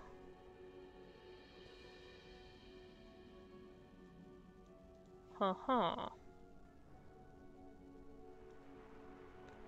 let's find out about this. Let's find out about this boss. Oops. What's up, Cairnus? Eonar the Life-Binder. Alright, Jordan, have a good night. If you're around tomorrow, you can catch the raid. Hope to see you then. Honey, I can't find the cranberries. Honey! Honey, the cranberries! Drive, visit the Infinity Start Your Own Legacy Winter Sales event. Infinity, empower Fix the the drive. screen here. Hello guys and welcome back to Fatboss TV. Today we're back from even more raid testing on the 7.3 PTR, and today we're looking at Eonar the Life-Binder in Antorus the Burning Throne. Yes, this boss is very different from the others in this instance, as there isn't looks very actually different. a boss that you are fighting. Instead, you're playing tower defense. Yes. So you're going to need to keep back waves of the Legion as they march in from various What? directions towards the soul of Eonar. Oh Now, my before we go god. into everything, please keep in mind that this is footage from the PTR, so it is subject to change. And also note that we unfortunately didn't get to see the entire encounter while testing it on Heroic. However, we did get to see all the ads, and we saw enough to get a really good showcase of what's actually going on in this encounter. Oh boy. Regardless, we'll have a full guide for this encounter when Antorus opens later on this year. With that out of the way, let's get straight into it. Now, to start the fight, you interact with Eonar. This will start spawning waves of ads that you'll need to battle against for the rest of the encounter, and more importantly, it will spawn the Paraxis overhead. It is your objective in this encounter to destroy the Paraxis, which will cause all the ads to leave, and then you get some loot. Now, the only way to damage the Paraxis is by killing the Legion units that are moving towards Eonar. Each time you do this, it will give her some energy. When she reaches 100% energy, she'll cast Life Force, which will deal 25% health to the Paraxis and deal a good chunk of damage to all of the active ads in the encounter area. So you She will then reset really are her playing energy, tower and the defense. fight will just continue on from there, so you need to have her cast this 4 times to defeat the encounter. Now, as the Interesting. ads are the only thing that are giving Eonar energy, let's talk about those first. Now, a good way of looking at these is to split the ads into 2 different groups. You've got big ads and you've got little ads. Looking at the little ads first, all of these guys have absolutely no abilities. They ignore players and just march on towards the boss. All of these can be CC'd in lots of different ways, so slows, knockbacks, grips, displaces, stuns, you can even root them for a limited time. You need to make sure you use all of these to stop them from reaching Eonar. If they do reach her, They're they'll just demons. I wonder start if Blinding swinging at Light will her work. until either you kill them off or they kill her. Let me at write which down point Blinding you're wiped Light instantly. to talent. So there are 4 different types of little ads. You have Fel Guards. What that am I move at a drinking? I'm drinking standard pace seltzer and have a today. random amount of health. Nice You have soft Fel drink. Hounds that move fast but have a smaller Non-alcoholic. health pool, and Fel Lords that move slowly but have a lot of health. Finally, you'll have Bats that have a standard movement speed and health pool, but they fly around, ignoring the usual routes that ads take to get to Eonar. It looks like But they're we'll talk split up more too, about the that groups. later. Like Now, according to looking the at large minimap. ads, these guys actually have abilities guys could that see, you I'll need make to it bigger. deal with. The Fel-powered purifiers need to be tanked and will buff nearby ads, making them immune to all forms of CC and slow. So the tanks need to make sure they pick up these guys quickly and immediately move them away from the little ads. Or are they in groups They'll of also 2? cast a Fel Swipe at the tank. This is just a short range. Well, no, everybody's together here. A bit of damage. Just make sure you're facing away from other raid members. This just to looks like minimize it's the gonna be amount of damage. crazy. As for the Felchard's Obfuscator, he cannot be tanked or crowd controlled. He will simply run towards Jeffrey, Eonar, my and day whilst was not doing so, he bad. will cause It's any pretty nearby good for a ads to be Monday, you know? completely How about untargetable. yours? While the ads are untargetable, doesn't mean that you cannot damage them completely. I'm excited AoE for the effects raid like tomorrow, Flame so Strike or the bounces from chain lightnings will trying to hit get them, all but you just cannot all simply prepared for target it them by directly. learning about the We boss found the best way fights. to deal with the Obfuscator is simply gonna be by streaming the slowing raid all tomorrow, the ads that are underneath so him. Because if the you guys are Obfuscator isn't around, affected by CC, he'll simply run ahead, leaving all the ads behind check it out out. of range of his cloaking ability. But Seltzer? ultimately, whenever this guy It's is like up, you just carbonated wanna kill him water. as soon as possible. He causes a bunch of I wonder if you issues, guys call and it if you don't something different focus in him, he'll Australia. simply just run towards the boss and start killing him. Now, the last Sparkling large ad to deal with is water, the Fel-infused Destructor. carbonated This guy water, needs to be tanked, and if he's not, he'll simply just fire loads of club rockets at soda Eonar, pretty much sometimes. killing her and wiping your entire raid. However, there is one small problem. The way that this mob spawns is that it spends Fuzzy sort of water. 5 Fizzy seconds water. waddling out. Fuzzy and then water. suddenly will become active, drop all threat, and then immediately Wouldn't want to drink swing fuzzy at water. whatever's nearby him. Melee DPS need to make sure that they are not near him when he activates, otherwise they'll be instantly one-shot, and tanks need to make sure that they're there to taunt as fast as they possibly can. While tanking this mob, he will occasionally cast Artillery Strike. It's really important that you interrupt this because it deals a large amount of damage to Eonar. If you don't interrupt it, you're probably going to wipe later on down the line. Oh, you're on And the last vacation? enemy that you Awesome. need to know about in this encounter is the Paraxis itself, which is of course the big ship that's flying above overhead. Now the idea behind the ship is that it actually gives you something to do while Ooh, your the DPS are Paraxis. just simply AoEing down these adds. It'll be dealing small bursts of damage to the raid throughout the fight via its artillery. This just forces players to stay in range of healers, as all players will need some attention every now and Yeah, then. soda water. Random players will also be targeted by raid. That is of another Fel. name for it, This yes. will mark them with a circle, and after a few moments, the player and anyone within their circle will take a very nasty burst of damage. There's nothing you Ooh. can really do about this, you just need to make sure that you move away from other players when you are targeted. We decided to have a rule that if you are going to be hit, you move towards the edges of whatever path you're on, whilst other players move towards the middle. And the last ability that the Praxis has in its toolkit is Spear of Doom. This creates a beam of fire that will fixate and chase a nearby player. This leaves fire in its path that deals a bunch of damage to anyone that stands within it. This beam is super easy to kite, it's very slow, but one important thing is that if any adds are stood within it, they will get a 30% movement speed increase. Ideally, if you're a player Wow. that is targeted by Okay. the beam, you want So the fire don't to be train as the close adds to into edges it. as possible, as the majority of the adds normally would run straight down the middle of the path. And that's everything you need to know in terms of the adds and all of their abilities, but we should probably have a closer look at the arena that you'll be fighting them in. Oh gosh. So a good way to look at this room is to see that it's just 3 paths that all lead towards Eonar. You have a lower path, a middle path, and an upper path. Each of these paths serve as a spawn point for the Legion gateways, in which all of the adds come flooding through, aside from the bats, which have their own portal mid-air next to the upper path. Both the bat portals and the standard Legion add portals will always spawn Fat in the boss same is OP. order and at the same location each and every time you pull the boss. Now, to help you navigate this arena, several jump pads are active. Running into these will throw your character from one path to another. Whoa. Additionally, you have an extra action button that you can use with a 25-second CD. This will throw you up into the Whoa. air and allow you to glide around at speed. That's like and you can Destiny either jumping. float down or reuse the extra action button mid-air to jump down to a targeted location. So it's pretty similar to the feathers on Ellarif Renferal in the Emerald Nightmare, except you won't be doing any damage when you land. You'll be using both the jump pads and the extra action button to make sure you can get to the new portals that spawn, so you can deal with the adds quickly and not get overwhelmed. There's a lot of Now, although movement you'll that's going to only be going dealing on with in a this single during this portal at boss the fight. beginning of the fight, later stages will have adds spawning from 2 different portals on opposite ends of the room that open simultaneously. Oh, the Cavalier So speed to buff? show you generally how this fight flows, let's have a look at the Yeah, first that's a few good point. minutes of it. To start off, you'll be fighting a wave of adds at the middle portal. You want to kill off the little ones and make sure you tank, interrupt, and So kill it looks like the group Destructor. does stay together. Afterwards, the Oh, it's another ad. I think you're ready for this. StarCraft 2? You should be playing a grown What an up game. appropriate StarCraft ad. 2 is now free to play. Grow up at As I'm watching a Thanks, Dad. video of a Blizzard game, they advertise another Blizzard game. tank, interrupt, and kill the Destructor. Afterwards, the lower portal will activate. We jump down from the middle path and do the exact same thing, killing off the little ones whilst just nuking down this Destructor. After this, you'll have upper spawn next. We use the jump pad on the lower path to get to the middle path. Then we use the extra And really, action it's button just to about fly up to navigating upper. From there, you deal with the an entire map. obfuscator, a Destructor, So going from the and upper some more level to the little middle ones. level You wanna to make the sure you lower kill level. off this obfuscator super And all the quick, jump then points. the little lads, and finally the Destructor. After this, several things will happen at once. The lower path portal will spawn. This will have a purifier which needs to be tanked away from the small Fel guards that spawn alongside it. You'll also have upper portals spawn shortly afterwards, with an obfuscator, a purifier, and Fel guards. On top of this, you'll also have bats that spawn near the upper platform.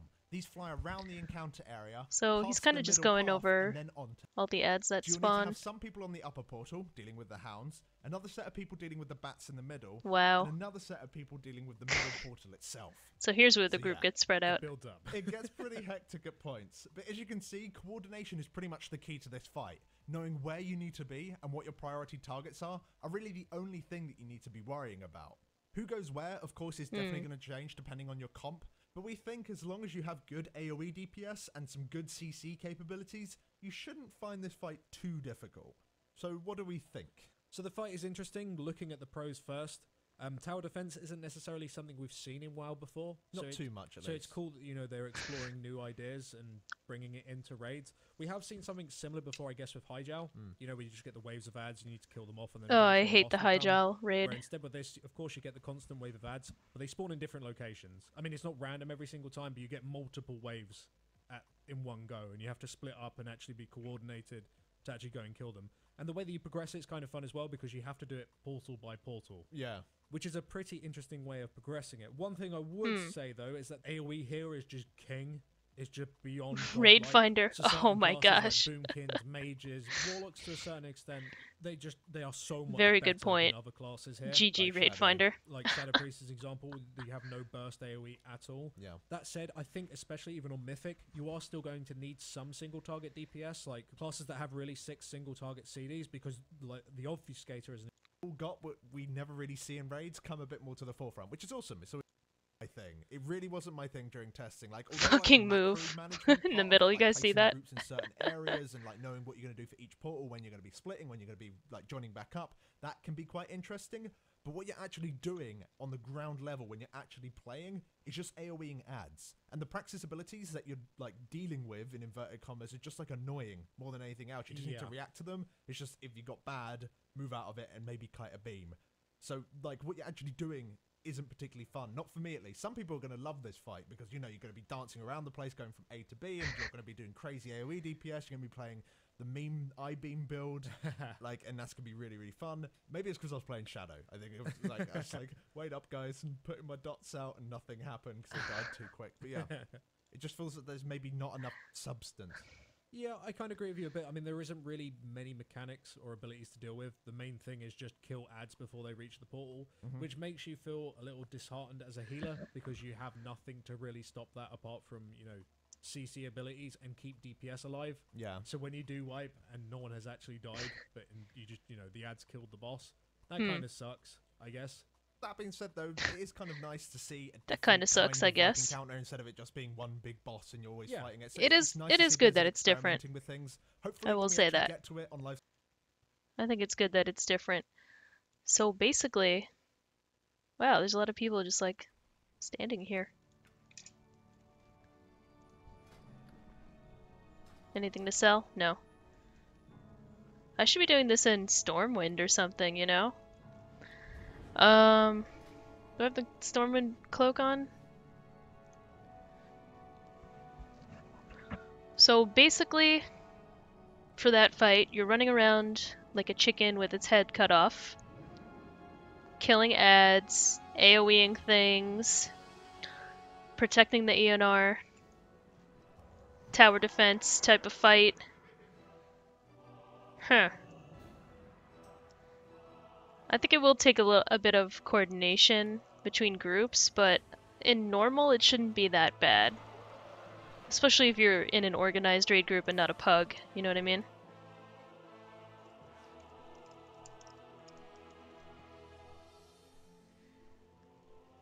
So, I guess it depends on the raid's ability to move quickly together, DPS down ads, and just kind of roll with the punches of the fight. You're gonna have to act really quickly, so it'll be interesting to see. You know, it's one thing to watch the video, but then it's another to actually execute the fight as a player, so we'll see. We'll see. It's gonna be interesting. I will say that. So that's the 5th boss. Oh, I didn't even look at the loot they drop. Eonar the Life-Binder loot. Holy Pally. Okay, let's see. Spark of Ever-Burning Light. A Holy Relic. A Helm, which I don't need. I just got this legendary too. This wouldn't be bad for Ret. That's kind of a cool transmog. I don't like the colors, but the design is really cool. Ooh, chess piece. Tier chest piece. Okay. Yeah, the trinket, meh. Yeah, I think my top pick would be the chest piece. Wrist doesn't have crit. Alright. So we'll do the chest piece. I'll write that down too. And it's tier, which is nice.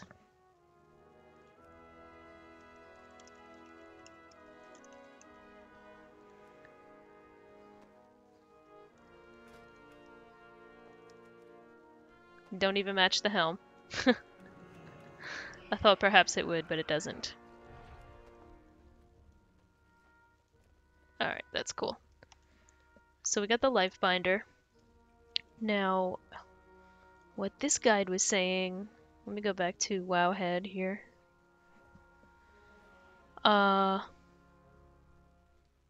Okay. Once all of those bosses have been defeated... Let me do the screen grab again. Once all those bosses have been defeated, you must defeat Imonar the Soulhunter, followed by Garothi in order. Then you have a choice: Varimathras, Coven of Shivara, Agamar, and Argus. So, next is Imonar.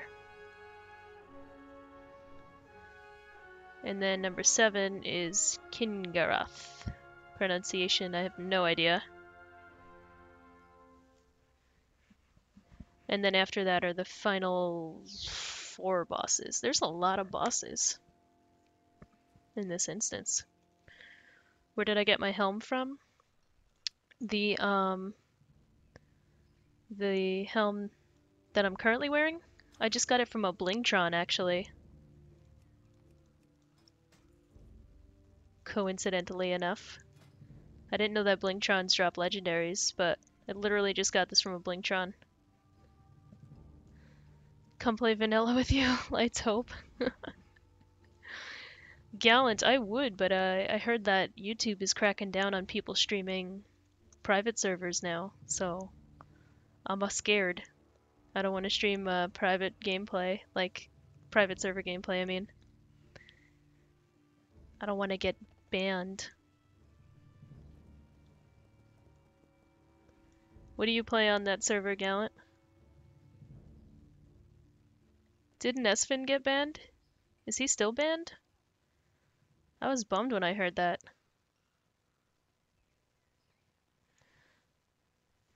Alright, anyway, so next boss.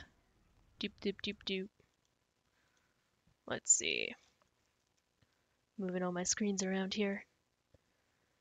Imonar.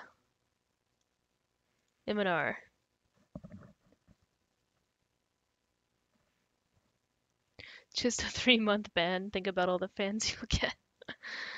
Yeah, yeah. And then all the fans I will lose being banned for 3 months.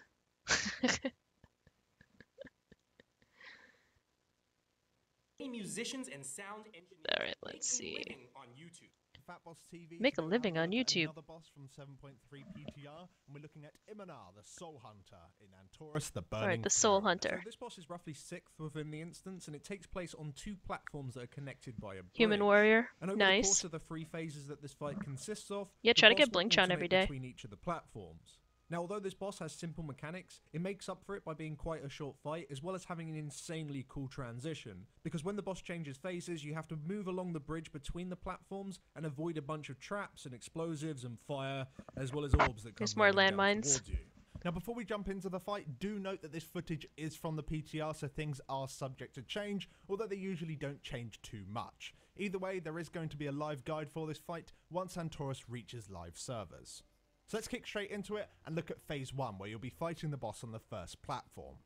Now for the tanks, you'll need to deal with Shock Lance. This deals a big burst of damage and applies a 20-second debuff, which increases all physical damage you take by 10% per stack. That's a tank debuff. Additionally, each stack that you have will also cause you to frequently shock a random raid member for a burst of nature damage. So on 1 stack you'll only hit a single player, but on 5 stacks you'll be bursting out damage onto 5 players. You'll want to taunt off each other each time your debuff drops, just to keep incoming tank damage and raid damage low, and this is usually around the 3 to 4 stack Straightforward. mark. For the raid to deal Alternate with is tanking. pulse I mean grenades. taunting. On a timer, the boss And will throw tanking out too, a few grenades at the for that location matter. of random non-tank players. If you stand in these as they land or walk into them afterwards, you'll take a burst of nature damage, be knocked back, and also gain a debuff that increases all nature damage you take by 50%. So grenades are thrown for at the 20 location. seconds.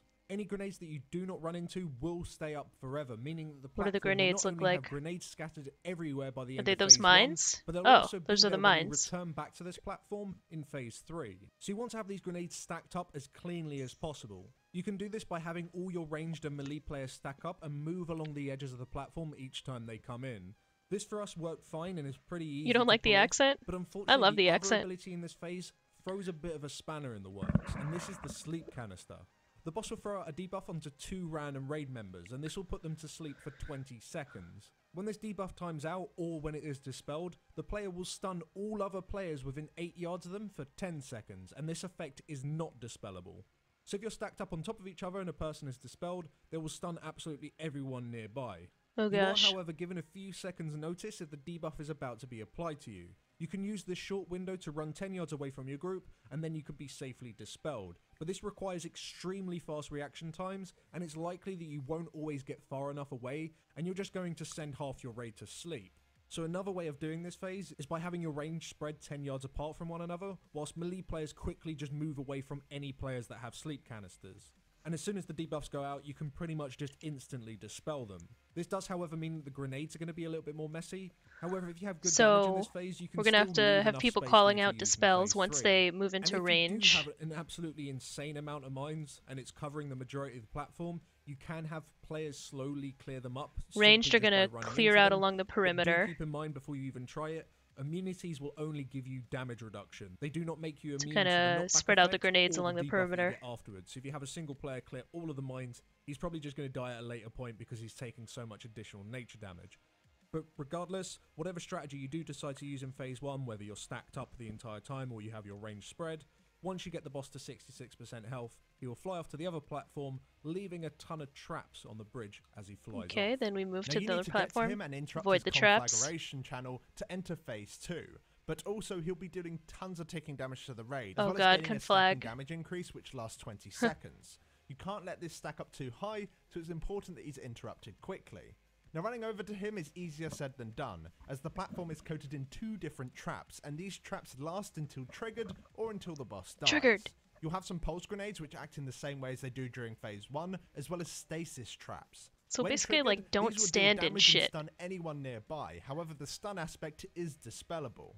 On top of this, you'll have orbs traveling down the platform, and if you're hit by these, you'll take a burst of damage as well as be slowed by 50% for 8 seconds. What up, And on Cosmos? Merc, you'll have fire changed along your the sides of YouTube the name. bridge, which leaves a nasty damage taken increase on you for a whole minute. So yeah, never go into the fire.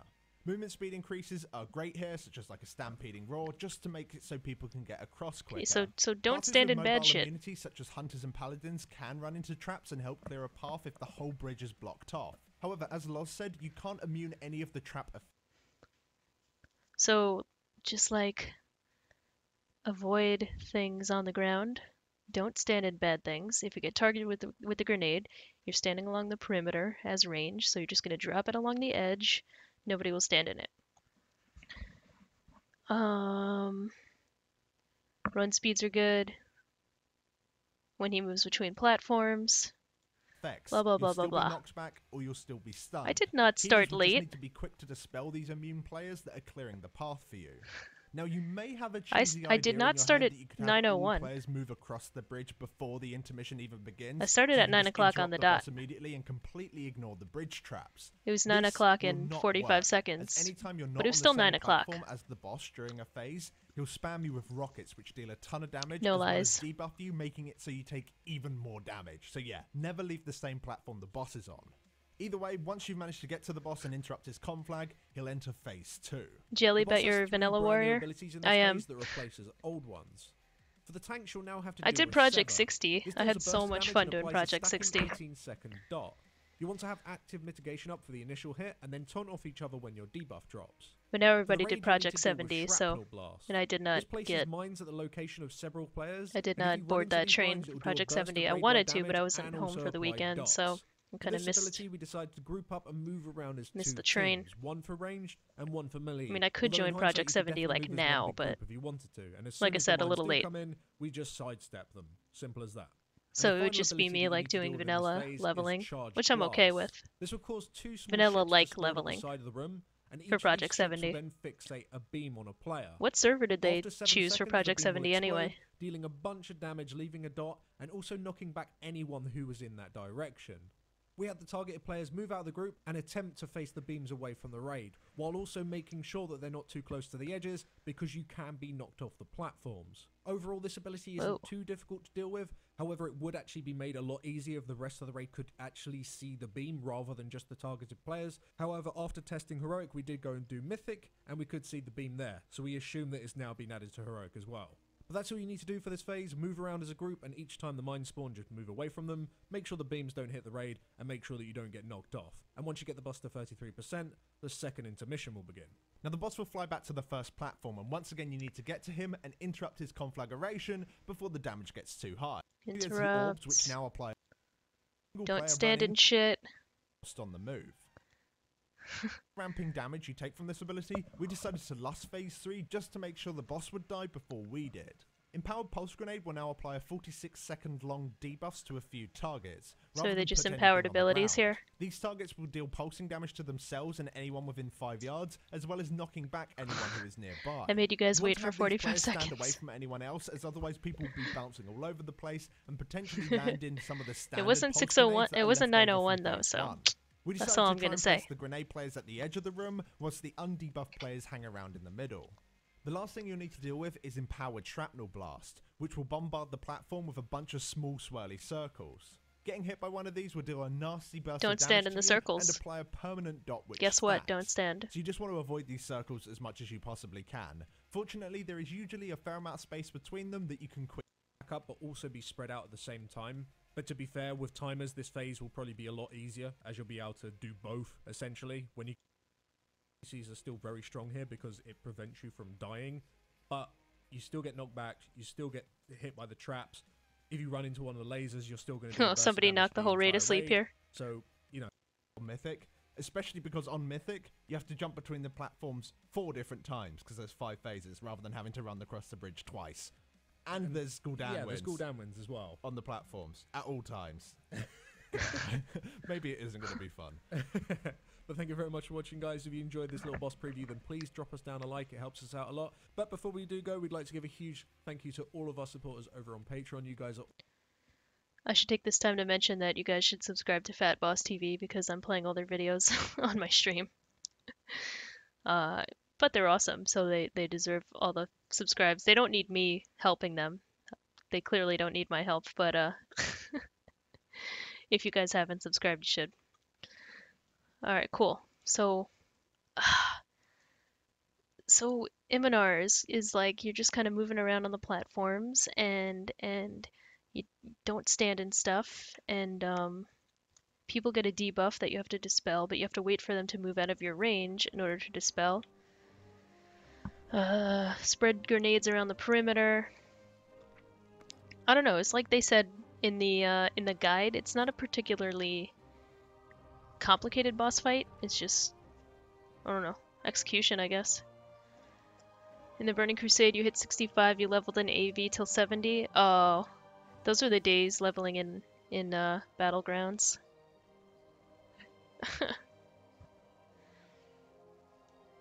Alright, Imonar, let's see what kind of loot he drops. Yeah, these 2 bullet points are pretty much the TLDRs that I was talking about. Loot. Okay. What loot does he drop? A life relic. A holy relic. Mastery and versatility plate shoulder. Okay, well apparently they want Ret Pally stacking mastery now, so I can see why they would make these shoulders. They do look cool though. They look really good. They're gonna look good with the helm. Where is it? Yeah. Look at that. That's gonna look awesome. That's gonna look really cool. Oh, they're on Sister of Elune. So shoulders, not really my top pick. Back piece, not really, unless it's off spec. Gloves too. These are off spec for me. I guess if I had to choose one piece of armor, it would be the set piece. Just because it's the set piece, though. It doesn't even have crit. It has haste and mastery. Which, you know, if I got these on my Holy Paladin, I could also use them for my Ret Pally too. So, not terrible. I'm gonna write that down, legs. Legs.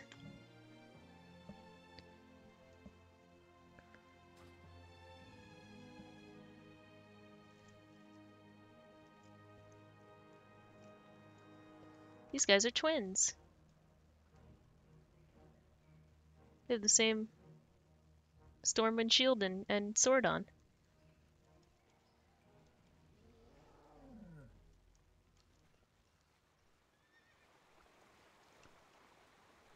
Take a dip in the fountain.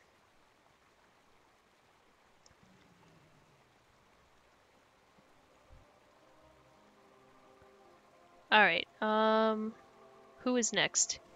Kingaroth. Let's see, let me get this video set up.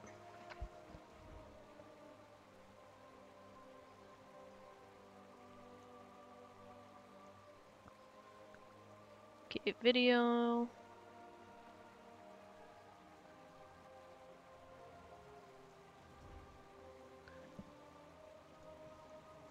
Switch to screen grab.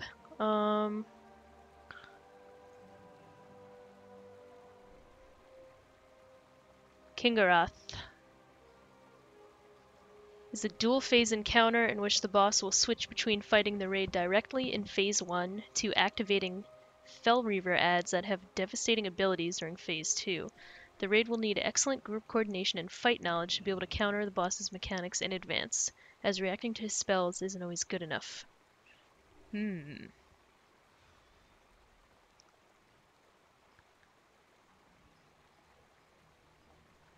No world first yet. Alright, let's take a look. Oh, I gotta lower my volume. Disable. La la la. Alright, let's go. Hello guys and welcome back to Fat Boss TV. Today we're back for more raid testing on the 7.3 PTR. Today we're looking at Kingaroth from Antorus, the Burning Throne. Yes, this two-phase fight is roughly 7th in the instance, and you'll be fighting a giant immobile monstrosity during Phase 1, and then destroying the Fel Reavers he is constructing during Phase 2. Now before we go into anything, this footage is from the PTR, so things are subject to change, although to be fair, usually they don't change too much. Either way, a full guide will be up on the channel just after we kill this guy on live servers. So let's jump into this encounter and talk about Phase 1. Now during Phase 1, you'll be fighting the boss directly. He's got like that Tanks will be needing Ragnaros to type deal with model. Forging Strike. This hits them and anyone within 5 yards of them for a ton of damage, whilst also applying a debuff which increases the damage you take from Forging Strike by 200% for 20 seconds. So the tank needs to make sure that they take this hit alone, whilst using damage reduction for each of the hits. Beacons on the You want tanks. to taunt off each other when your debuff drops, so Ooh. this is usually around 2 stacks. The raid will need to be spread 5 yards for Reverberating Strike. This will deal a burst of damage to a single player and anyone within 5 yards of them, whilst also leaving a small detonation charge on the ground. This charge is permanent and will pulse out damage to anyone within 5 yards each time a new Reverberating Strike is cast. So you need to keep an eye on your feet and make sure that you do not stand on top of these charges, especially when a new Reverberating Strike is due to be recast. Oh gosh. For us, these always appeared to spawn in melee. We're not sure if it's a bug or they just simply don't spawn on ranged players. We'll have to see when we get there on live. Well, apparently The Holy thing that's gonna Paladins are kill you the most considered in this fight is melee. definitely the Ruiner cast. After a short charge up time, the boss will send out a large flood of Fel goo, dealing a huge amount of damage Fel to goo. anyone who stands within it. He'll then either rotate left or right, moving the Ruiner along with him. Now as the boss is first casting the spell, he'll face a random direction, and this is the direction that the Ruiner is going to be spewing into, so this cast time is the window that you have to react. You need to see what direction he is facing in and move out of the way, and also be prepared to keep running if he turns your way. That's The pretty last major straightforward. ability the boss does in this phase is that he will frequently spawn 3 diabolic bombs at once, or only 1 at a time on normal. These orbs will start rolling around the boss at a fixed distance, and they last until you run into them. If you are to run into an orb, it will explode, dealing damage to the entire raid, which drops off with distance. You want to have the off tank on one side of the boss, with the rest of the raid on the other. That tank can then soak He's each of moving the very orbs on slowly with that side, beam making too, sure so that they leave enough time between each orb explosion so that the raid can be doesn't topped look up. that Now, difficult in to theory, you avoid. could dodge these orbs throughout the entire fight. However, as you need to move around a fair amount and be spread for certain abilities, you'll eventually be overrun and have a ton of orbs that really limit your movement. By soaking them frequently, you make sure that you'll never be overrun, and you'll always have the space you need to deal with the other abilities in the encounter. Now, you may notice that the boss has an energy Wait, bar. what was the thing with the Once orbs? this reaches 100%, he'll I transition feel like I missed into something about phase orbs. 2. When he transitions, he'll immediately those purple reduce the orbs damage over he there. takes by 99% and open up 3 small platforms around the sides of the encounter area. Each platform will have an add inside. This add will remain dormant for 30 seconds, and during this time it will have a damage taken increased debuff, which becomes less potent over time. Once this 30-second window is over, the add will activate and the raid will have to deal with them. Ideally, you do not want to have to deal with all of these 3 Fel Reaver adds at once. Really, your group should be able to kill off 2 of them before they even activate. To do this, we found that just splitting the raid into 2 equal groups works best. By doing this, you should have enough time to kill 2 of them before the phase ends. Whilst killing the dormant adds, the Split the will raid be in taking half, unavoidable kill 2 of the ticking damage, adds, then and kill there the will be last one. patches on the ground that you'll need to avoid. Because of this, it's also important that you evenly split your healers when forming these groups, just to make sure that everyone stays healthy. After the groups have killed their ad, they then want to go over and group up by the final ad and just try and kill it off as soon as possible. Now, there are 3 different types of ads you can get, and all of them need to be tanked, but when they activate, they also have their own special abilities. The Annihilator will cast Annihilation. This will make a few zones in the encounter area, and after a short while, they'll explode and do a flat burst of damage to the entire raid. I'm looking forward to However, Classic if a player 2. stands within the zone, Definitely gonna they play can it. take the damage instead.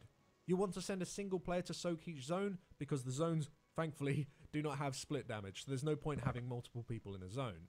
The Decimator will cast Decimation. Just like the first boss in Antorus, this will place a debuff on a few players, and after the debuff times out, it will spawn a gigantic circle, which will then explode, dealing a flat amount of damage to the Alright, raid, Decimation. and even more damage I'm to sure there'll anyone be a within the DBM circle. warning on You that just too. want all the debuff players to move away from the group to place the circles in safe locations. To make this even easier, you might want the raid to stack up directly underneath the ad, and as soon as the debuffs go out, they have lots of room to go and spread in.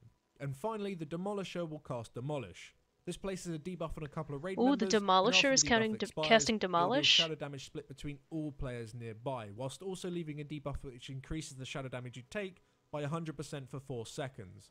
Unfortunately, these debuffs expire in a staggered way, so you can't just have them explode on the same people over and over again because the damage taken increase. Those players are simply just going to die. So you'll need to make sure that a different group soaks each debuff, as the shadow damage taken increase can make the second debuff explosion deadly. Now, 40 seconds after entering Phase 2, you'll then return back to Phase 1 with whatever adds you have left.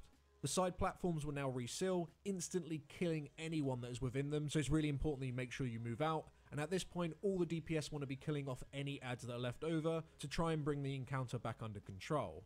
Now, with the adds, they always spawn in the same set combinations, which allows you to choose in advance which ones you want to kill last. The first time you enter Phase 2, you'll have one of each ad. That orb, We always killed people off were the crashing Demolisher into and the orb? Annihilator, as we felt the Decimator's abilities are easier to deal with. The second time you go in Phase 2, you'll have a Demolisher and 2 Annihilators.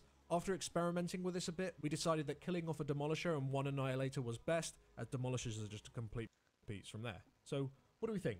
Yeah, it's a good fight. Let's hear the their abilities come commentary on it. frequently, and it does keep you on your toes, whether that's like dodging orbs or moving out of the huge flood of fel goo or running to the ads to go and deal with them. There's like always something that you need to be keeping an eye on, which is nice. The fight itself also does seem to be quite short, which is nice considering there are fairly few abilities. If you're going to be here for 10 minutes, by like minute number 6, you're kind of like, okay, you can be dead now, you know. So it's nice that the Well, those fight's orbs are roughly just around spawning 5 and or kind of 6 like minutes running long. around in a circle. What is quite cool is choice. I always do like choices in fights because you can make like those sort of decisions based on your composition. So getting to choose which ad you want to kill is a really, really neat idea. The ads, in my opinion, are all equally horrible to deal with. Some comps might like certain ads more than others. Like if you have a Equally comp that horrible to has deal really with. mobile classes, say you have like 3 mages, like 4 demon hunters, loads of hunters, then you might want to keep the Annihilator, as the patches are like super easy to get to. Yeah. But if you have like, maybe you have a ton of immunities in your raid because you know you just came out of Tomb of Sargeras and that's the right thing to do. Maybe you have you keep the Demolisher rad up because that debuff. Possible eventually, especially if you've got like a dot heavy comp, you could just rotate around the room, just keep dotting up all the ads. And I think that might just be because Looks like we're there's a lot testing going on in from this fight. the UK, Yeah. and obviously the servers are in the US, so we have quite large MS. I'm gonna guess that was the issue rather than just the orbs hitbox, but we'll see on live servers, I guess. That's where we're going to leave it today, guys. Thank you very much for watching. If you did enjoy this video, then make sure you leave a like on it. It helps us out a lot. Yeah, that And orb before did we just go, explode wanna on give somebody. A huge shout out to all of our supporters over on Patreon. You guys are absolutely fantastic. Thank you so Alright, much Lloyd. for your continued support. We'll see you Thank later. again for watching, guys, and we'll see you next. All right, let me take a look like in the game at the in-game strategy for what they say. Let's put the in-game music back on. Kingaroth. Overview. He alternates between the 2 phases upon insert. Okay. Be sure to leave construction bays before purging protocol is initiated. Construction bays fill with fire, inflicting fire damage.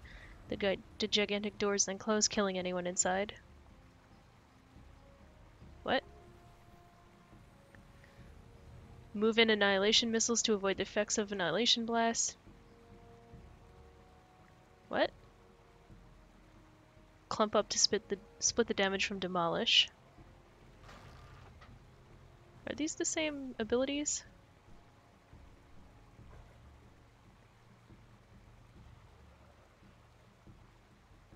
Well, that was on the PTR, so some things could not have. Some things could have changed.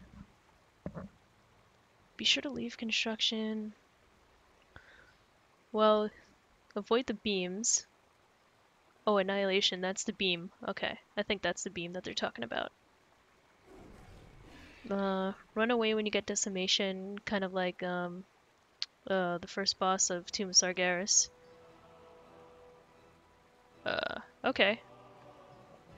I feel like when we do the boss like on Discord, it'll be a lot more clear of like where people should be standing, where groups, if we're dividing up into groups to kill the ads, which group is going where. So it's cool. I'm just getting like kind of a basic idea of how each boss fight works at this point because tomorrow night they're gonna go into a lot more detail too on Discord. So just kind of get my feet wet here.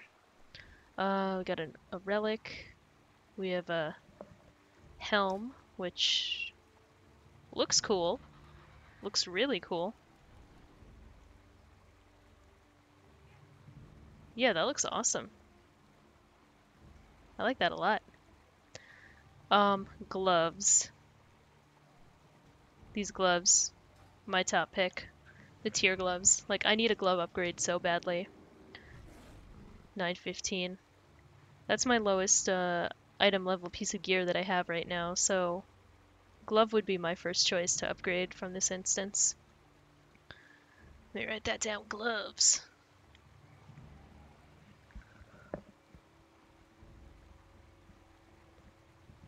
Just make sure your enemies get to 0 health. You wait for the raid leader to tell you what to do. Yeah, pretty much, you know. You never know what's gonna happen, so just wait to be told what to do. That's pretty much what I do. Oh my god, there's 4 bosses left. Holy shit. There's a lot of bosses, man. Damn. 11?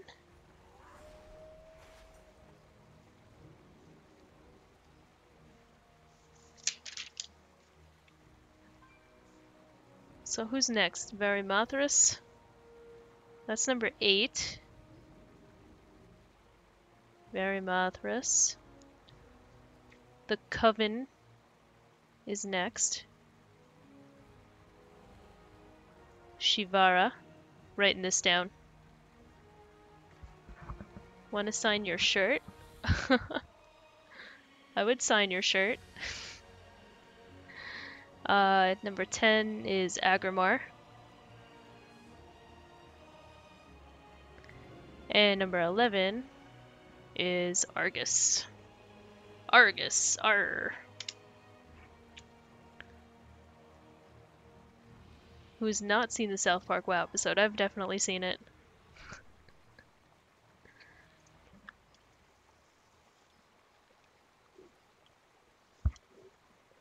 Okay, since there's 4 bosses left, I'm gonna take like a 2-minute break just to stretch and get another seltzer.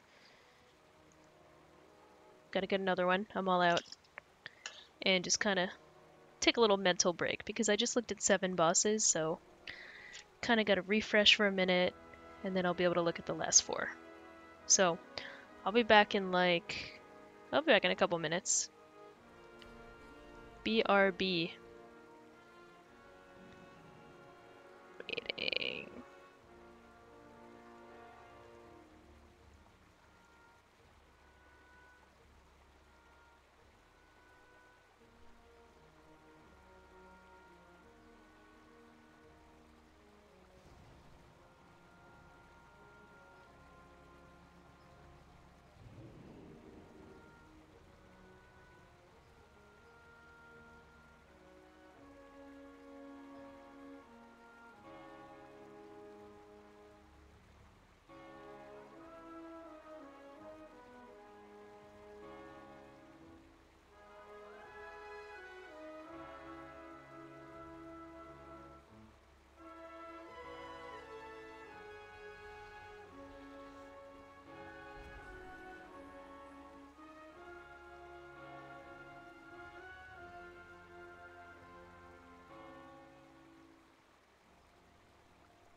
Okay, I'm back. Here I am. Okay, 4 more bosses. We could do this. This was gonna be like raiding tomorrow, so just have to like mentally prepare myself to go through. But at least I'll be with other people too. Like on Discord, and I'll be playing the game with other people. You know, right now I'm just kind of flipping back and forth between game and YouTube, so. Whoops, sorry about that loud noise. That was probably really loud. My bad. Alright. Varimathras. We could do this. I really don't want to. Gotta push through. Screen grab. Where is he? Okay. Single phase encounter in which the raid needs to kill the boss before the strict enraged timer. The fight revolves around the idea of minimizing shadow damage you take through group coordination to avoid gaining the devastating healing reduction debuff known as misery. Oh gosh, it's a healing debuff.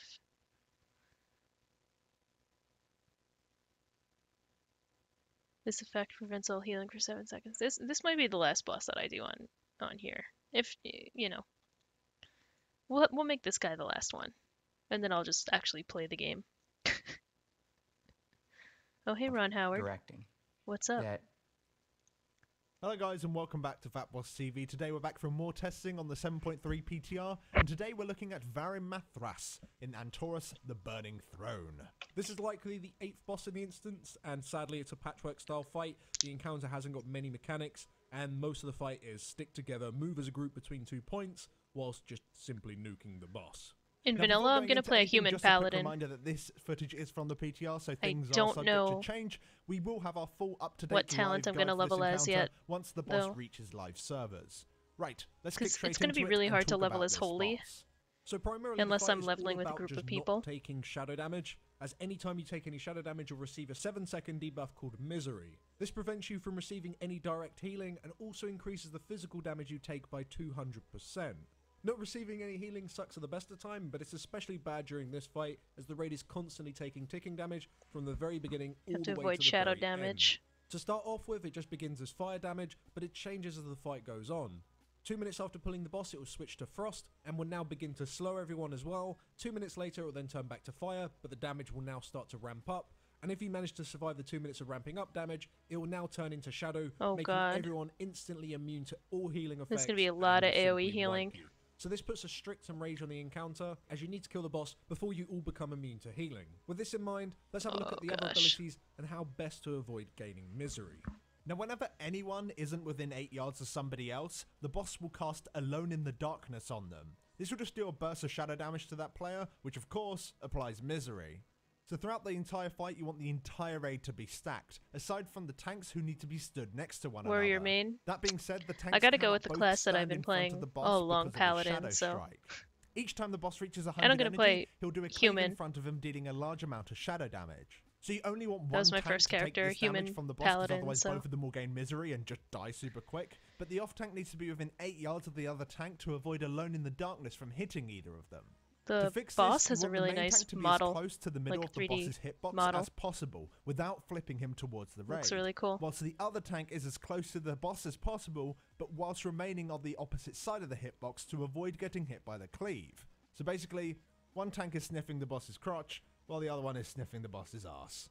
Nice. Either way, after the hit goes off, the off tank needs to taunt and the tanks switch positions. Originally in whilst vanilla, I always leveled up standing within Prot 8 Paladin yards of one another. to 60 and it was that's slow. all the tanks do throughout the fight. So I can let's have a imagine look at the leveling a rest of the holy raid. paladin to On 60 a is timer, gonna be 3 even dark slower. fishes will spawn underneath the location of random I players, don't know. one after another. I might go These Prot. deal shadow damage every 3 seconds for 6 seconds, and after this they explode, dealing I a don't large know. burst of shadow damage to I don't know anyone what to do. within them. Now, as they spawn, they do have a couple of seconds delay before they do their first tick, but it's nowhere near as long as what you see on screen right now. This is from a heroic testing, and since then they have actually changed all the tooltips, and it does appear that they're... I'm totally zoning out on this now, boss acts as a fight. projectile, so it can be absorbed by having 7 seconds. It doesn't look afterwards, fun though.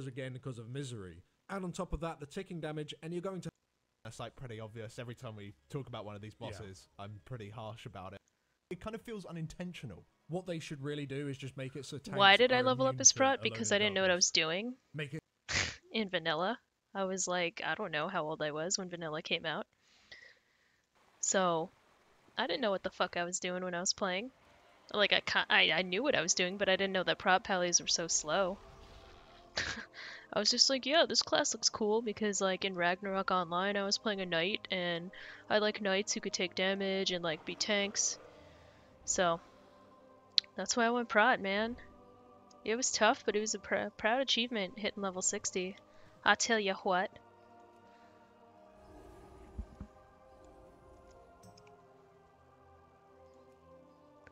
How many people are on the guild? 17 people. That's really nice.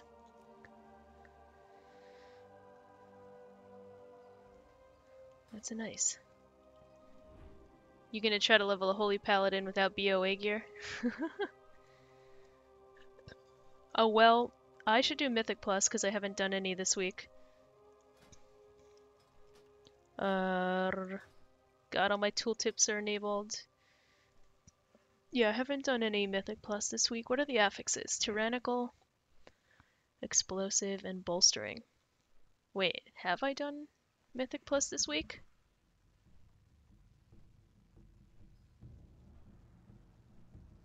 Oh, I guess I have. I did these? I don't even remember. I must have done them on Tuesday.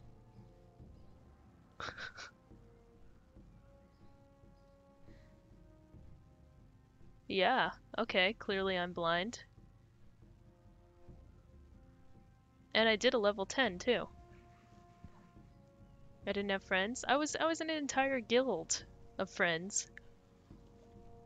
I used to tank stuff though. There weren't that many tanks around, so. Didn't I do 4 the other day? I did, clearly. I forgot about that. I thought it was before the last reset. I didn't realize, like, this is still the same week. Man, what else should I want to try PvP on this server, actually. I just transferred to this server. Let's see what PvP is like. I'm curious. Let's queue up for a random. What are my talents? Beacon of Virtue. I'll just leave my talents as is. These are pretty good for PvP. I don't know what beacon to use. I'll just keep Virtue for the group healing. Nobody told me to stop leveling as Prot. No, because it was vanilla and like nobody knew what they were doing. I think I realized like when I was in the level 40s or 50s when I was like, this is really not efficient way to level.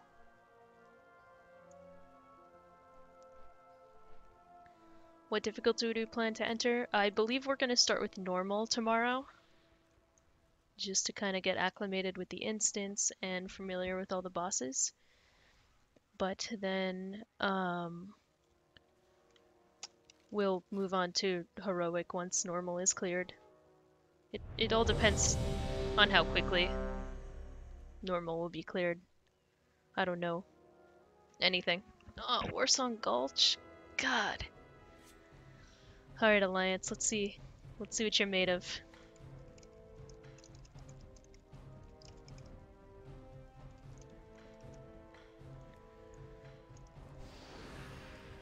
Warsong Gulch is just...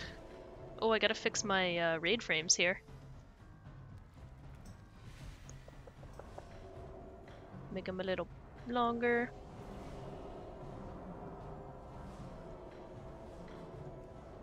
No, I don't want the power bars.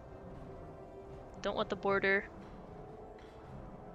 Display pets. Yeah, we'll do pets. Class colors. Yes, class colors. Okay, that should be good. Oh, wait. I want to divide it by groups.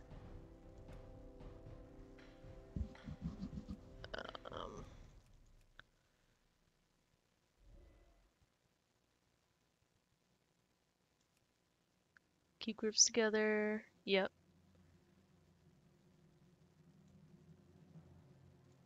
Horizontal? No, I don't want horizontal. I like health percentage, that's good. We'll fix the height, the width.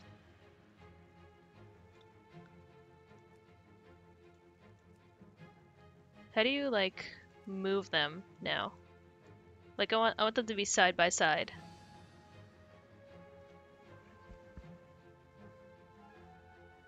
Unlock. Well, that's not really what I wanted to do. Oh my god. Good. How do I... Well, I'll just do this for now. I don't know. I don't know.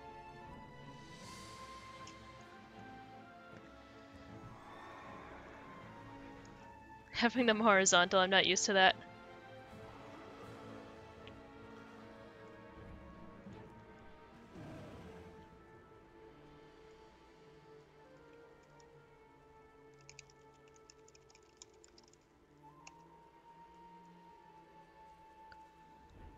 Unlock it, drag it. I want to separate the groups though. Ah!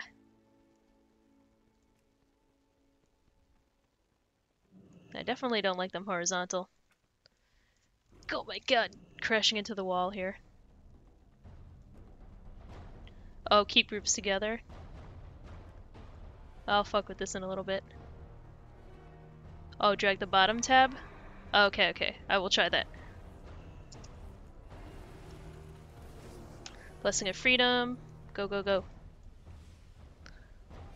It's very nice that a bear has the flag.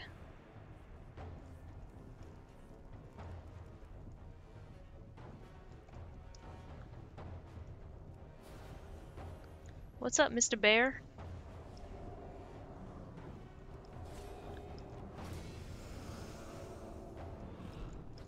Hammer of Justice on you.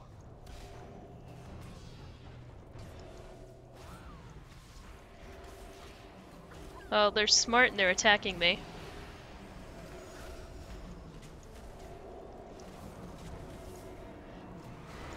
Fuck. Ah, I couldn't heal him in time.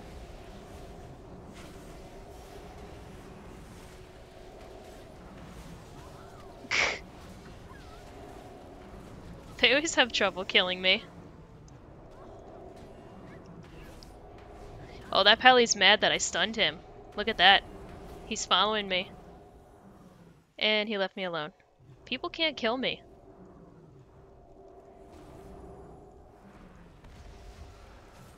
Cleanse.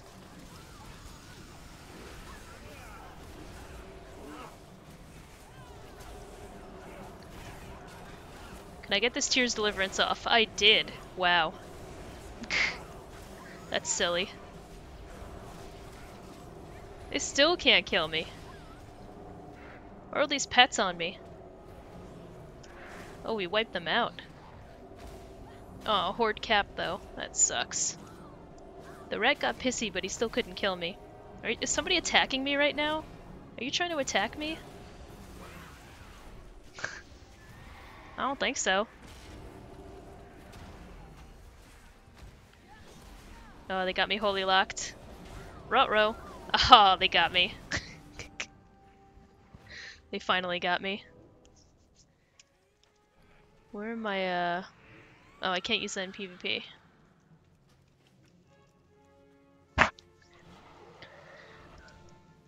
That's my strength. It takes a lot to kill me.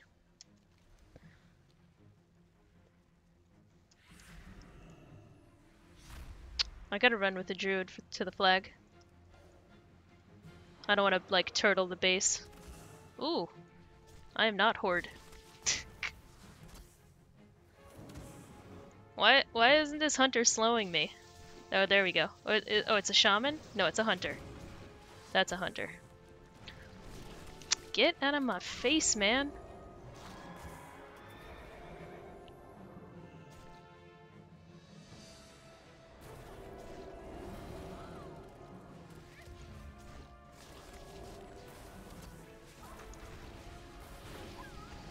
Oh, man.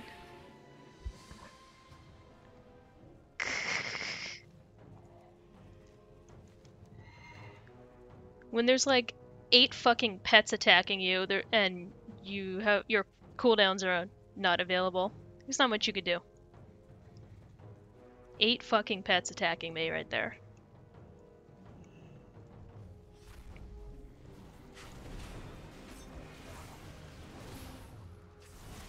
Nuh-uh, see you later. Greetings, Shami. Resto Shami.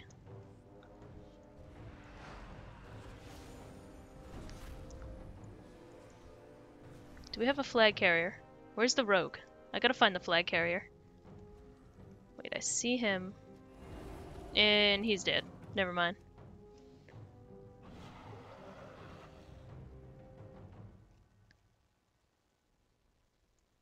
Now the warlock has it.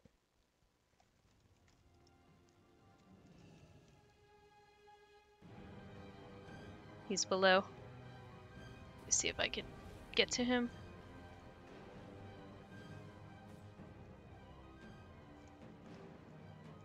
Well, he's already outside.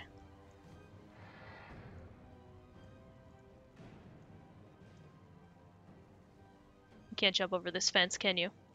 No, why should you be able to do that? Go! Don't die, Dots! Don't die! Ah, fuck. Fucking A.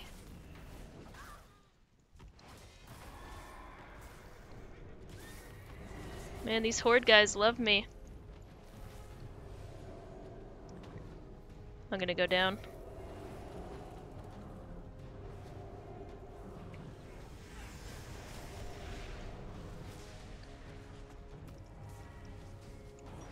I really need to enable my player names, because I can't tell who's Horde and who's Alliance right now.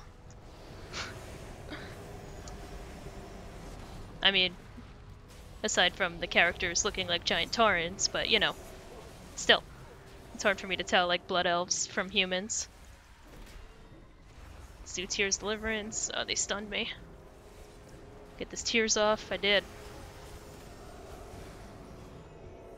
Got him.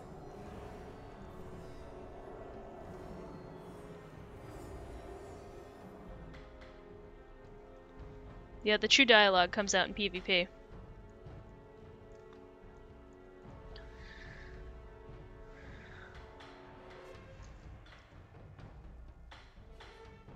Yeah, I could use Shift V. That's true.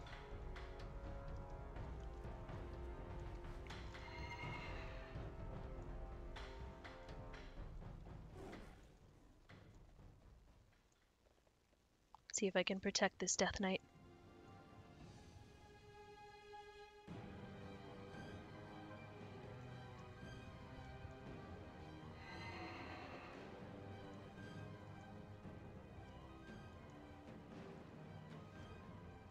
Well, he's clear so far. I'm actually going to go on the far side from him, so that I can heal from back here. Blessing of Freedom.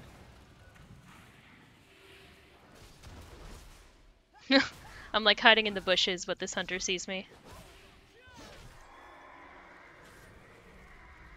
Have a bestow faith.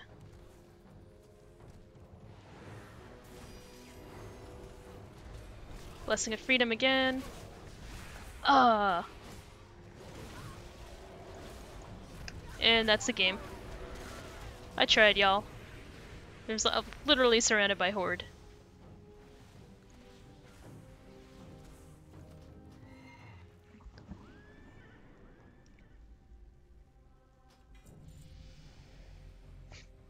Okay, we lost, but I leveled my honor. So that's good. Shit. What is my honor level now anyway? 27. So low. My honor sucks. Because I never did PvP on my old server. Warsong Gulch, that sucked. Let's try a different one. Can I exclude Warsong Gulch? We don't want Warsong Gulch. I usually have that excluded. Yeah, gotta get rid of that. I also don't want to do... I don't really want to do a Wrathy Basin either. So... let's try with this setup.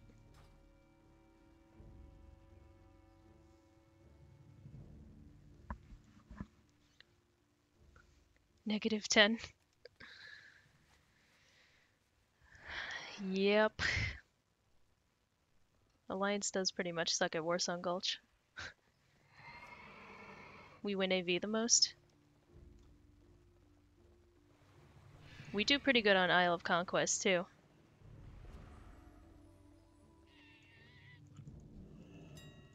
Oh, I have that Blingtron pet. I wonder... knock off Blingtron. I've been getting really lucky from Blingtrons. I got this pet last time, and then this time I got a legendary helm. It's pretty awesome. I haven't decided what to do with it yet though, or sell it, or use it. I'll probably try to sell it, because I don't really have a lot of gold. I spent it all on my Warforged frame thingy mabobby.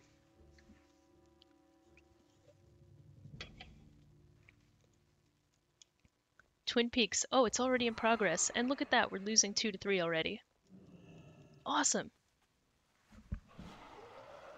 This was just the game I wanted to join.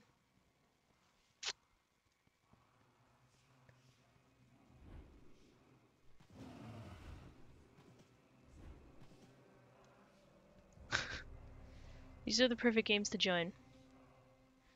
It's really not that bad though, because like... I'll help this guy here.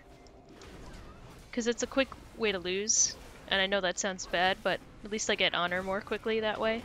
Like, I'd rather lose right away, as opposed to lose 20 minutes into the fight. You know?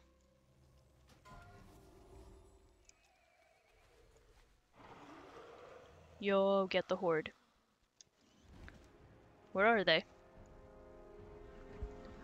The Warforged frame thingy-mabobby? Yeah, you know what I'm talking about. The Lightforged thingy.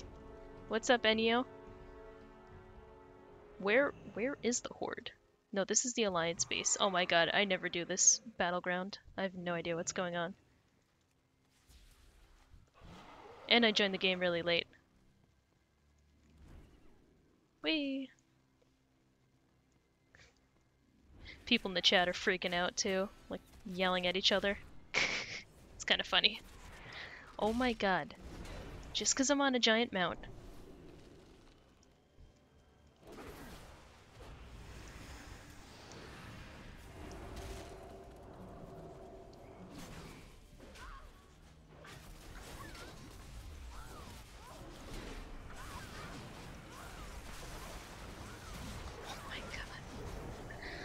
I don't even know what's happening.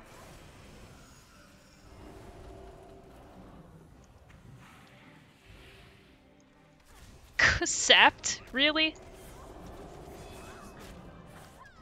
Holy locked. Good, I'm dead. And the game's over. Look at that. Really quick way to get 112 honor. Amazing. Okay, we're not doing so good in PvP.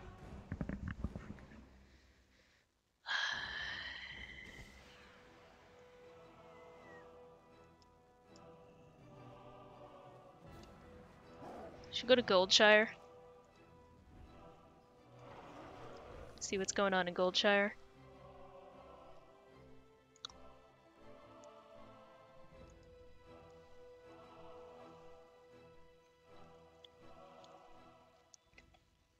One of the reasons I really like this server is that the general chat is always going. Like, there's always something really funny going on in general chat. It's like very active. It makes the server feel alive. The other servers on Zul'jin was like super quiet. Like, the only time I saw people was in Dalaran. What's going on here?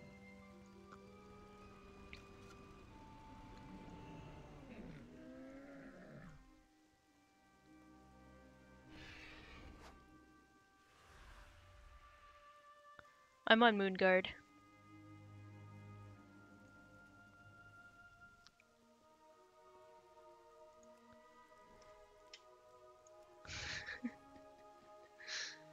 Well, look how active it is. I mean, I know what goes on in this inn, but still. Like, there's a lot of people around. I love it.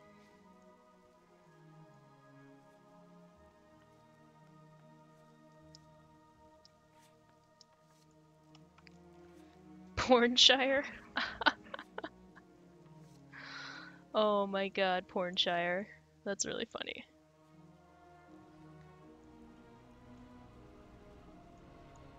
Wants me to bite Human and make sure he's not dead.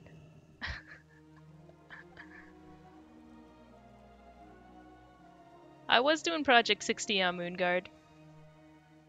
Maybe I should continue doing my Project 60.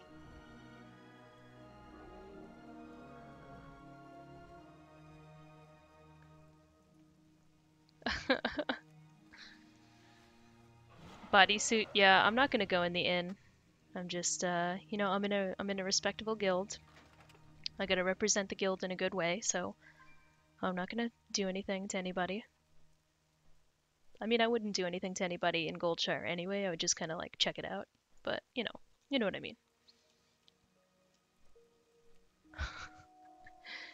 $15 a month for ERP.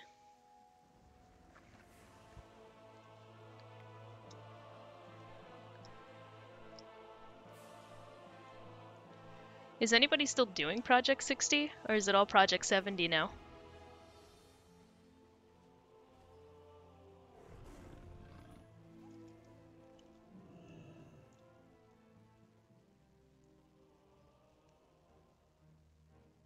Siri. Project 60 is a joke.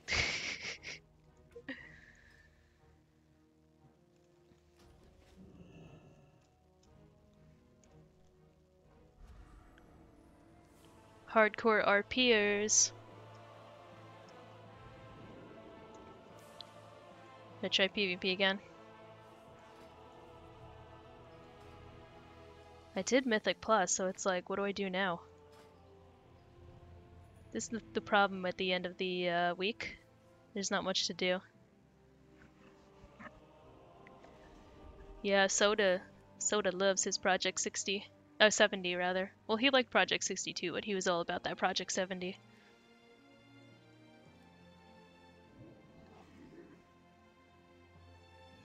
Swifty's doing it.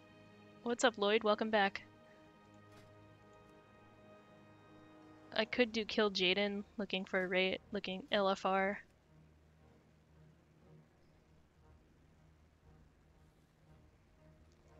I've seen 2 people RPing as 2 1940s Germans who accidentally opened a portal to Azeroth and now they're here. That's cool.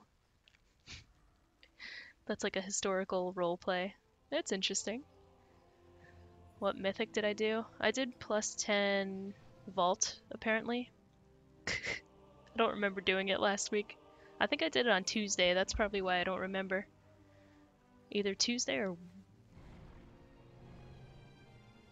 Thursday? No, I must have done it on Tuesday. Because I didn't stream Wednesday. Did I stream Wednesday?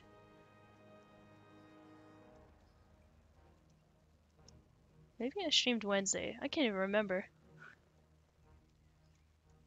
Oh, hey there, fair maiden. I did Vault, Maw of Souls, and Karzan 8. It must have been Tuesday. My memory is so bad. If I didn't have my streams, I could just check my YouTube channel and watch the streams and see when I did the Mythic Pluses. 3 gang members spotted in the canals between Mage Tower and Cathedral. Should I check that out?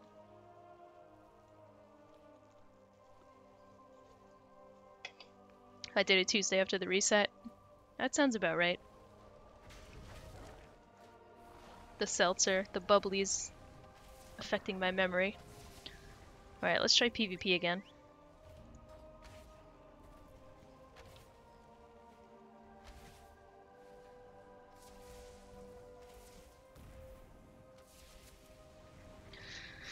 It's been kind of a long week, so... You know, like we had the holiday on Thursday, Friday, Saturday. It's all fuzzy. Oh yeah, the band was gonna stream Wednesday.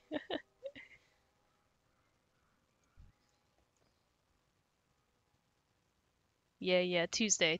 I remember now, Tuesday. Well, I'm lagging a little bit.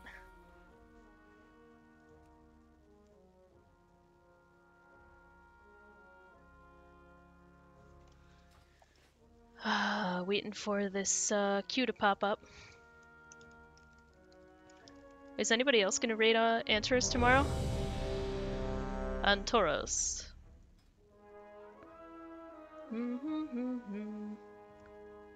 Fuzzy like the water, exactly.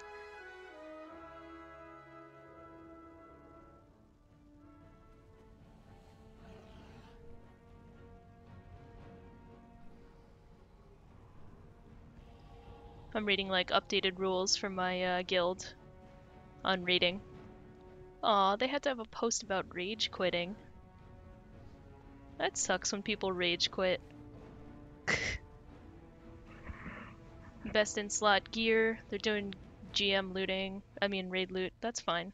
I don't mind that. Best in slot gear will be distributed first. DPS minimum. Okay, I don't have to worry about that.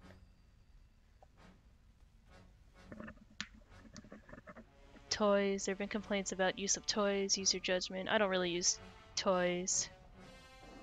Moonkin statues. Application. wowbis.net. I gotta check that out. wowbis.net. Cool.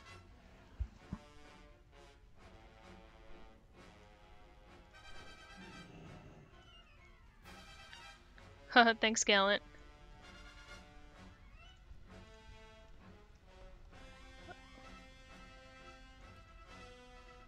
Oh, I should have tried to fix my raid frames while I was here. So you hit unlock. Oh, drag the bottom. I see the bottom now. Yes! Thank you. Whoever told me about dragging the bottom. I appreciate it. Much, much more helpful. Okay, I just want to make it a little taller. A little bit wider. Maybe a little bit fatter. Okay, I think that's good. Yes. Oh no, the devil sar.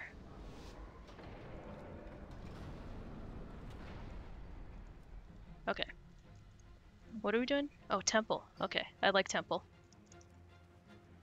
How often do I raid? Well, I'm just starting raiding with this new guild tomorrow, so they raid on Tuesdays and Fridays. So I'll be raiding with them every Tuesday, assuming I'm welcome to raid with them, which I've been told I'm able to join the raid tomorrow. But hold on, gotta heal. Yeah, lay on hands.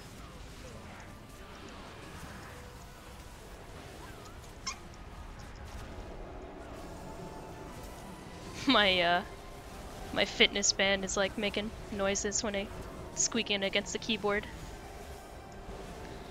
Alright, tears.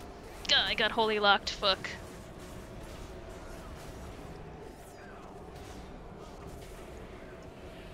Damn.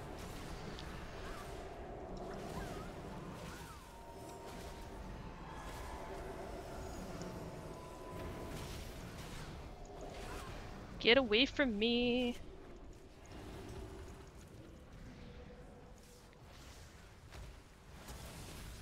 Oh god, I was spending Light of Martyr on that shaman. Still haven't killed me yet.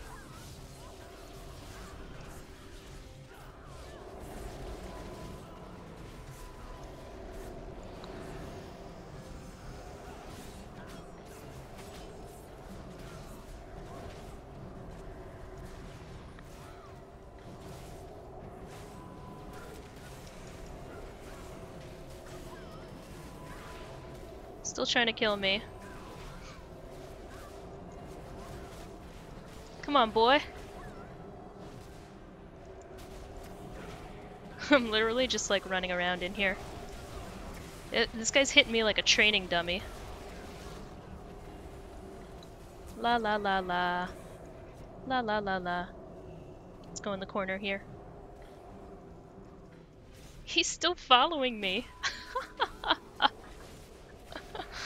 Oh my god.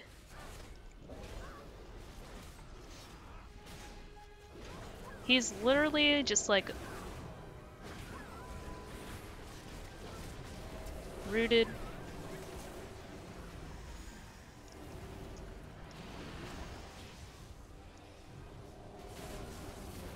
Heal the Druid, heal the Druid. Ah.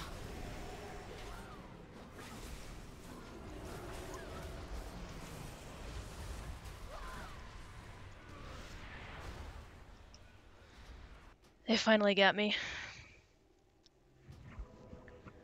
I don't PvP a lot, no. And I transferred today, yes. I'm on the new server. And we're losing. Meh.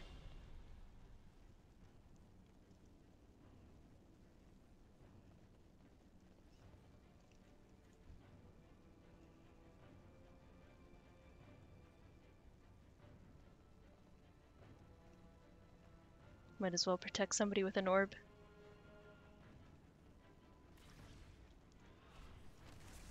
Oh, you're supposed to go in the middle, dude.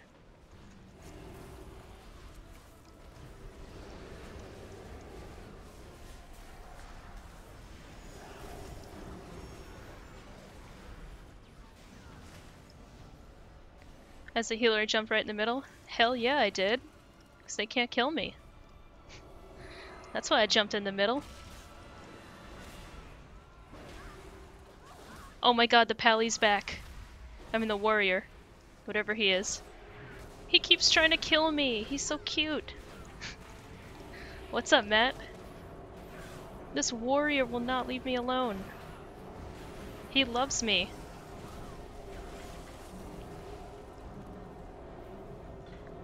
He loves me so much.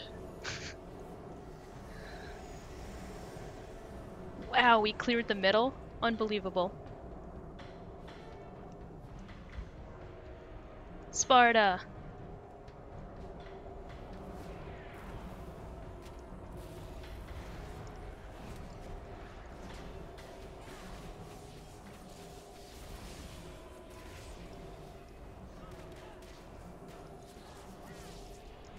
Ah, stunned.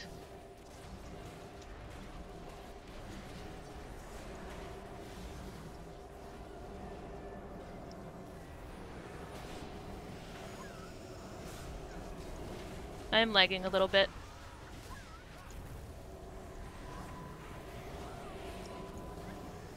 I love standing in the middle. It doesn't matter where I stand, really.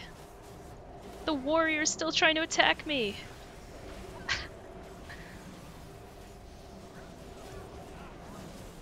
He's doing like a blade storm on me right now. Look at him, he's following me.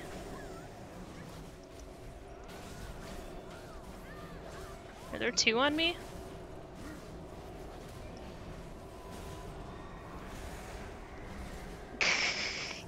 He must be so frustrated. Look at him. Raphael. I'm gonna kill him. Ready? Consecration. Crusader Strike. Oh, somebody healed him. Come on. Come on. You want a duel, buddy? Oh, he keeps getting healed. 1v1, I'd get him. There we go, he's dead. Sorry, Raphael.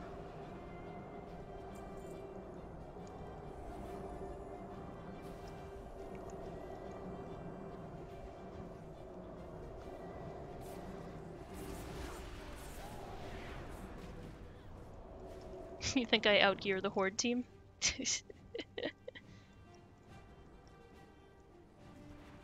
Alright, I'll try to stand to the side for this part. Okay? I'll try to be good. And hide down here.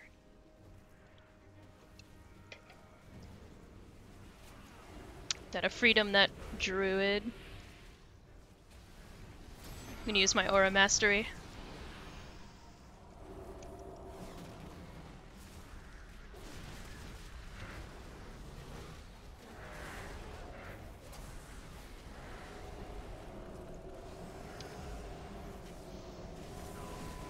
I'm trying to heal people. Don't you like when you get feared in the direction that you want to go in?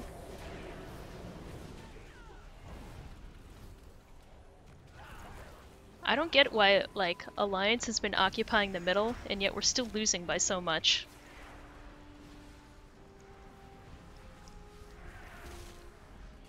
Oh, Raphael died again before he got to me.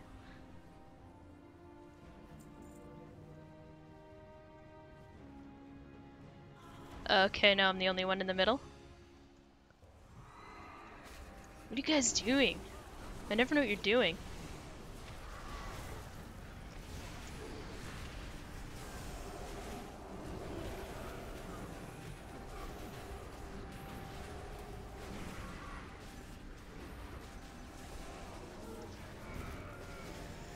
What eye level do I have on my Holy Pally spec?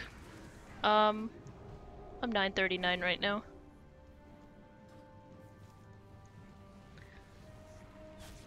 Going for 940, maybe tomorrow.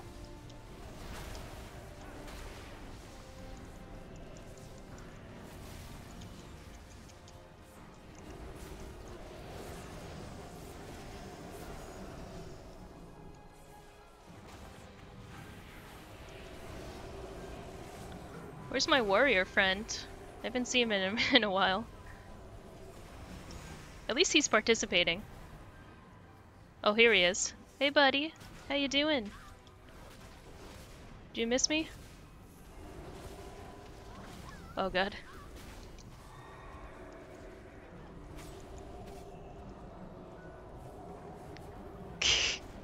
Stunned. Stunned. Stunned. How did I get that holy light off? It was a slowed long cast. Ah ha ha. Another loss. I didn't even do top healing.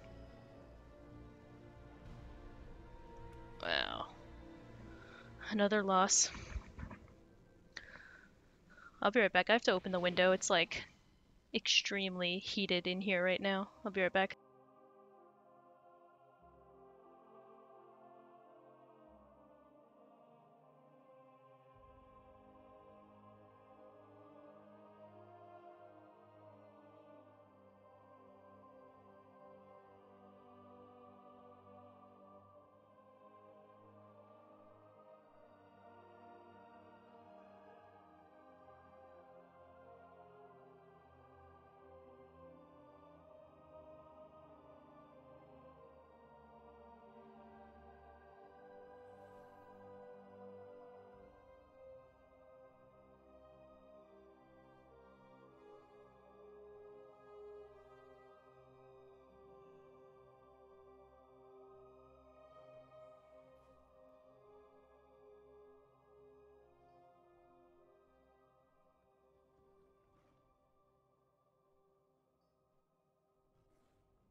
Okay.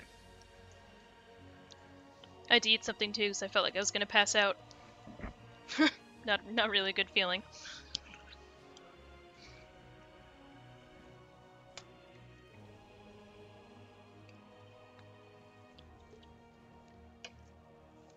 Okay. I think I'll do like a couple more battlegrounds. I don't know.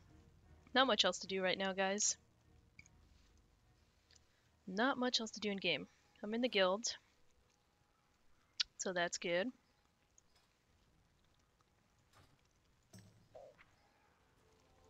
Oh, I wonder if I should RSVP.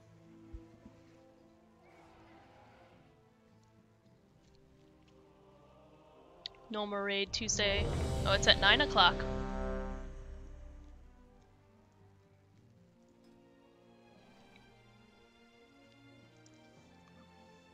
Oh, Eye of the Storm.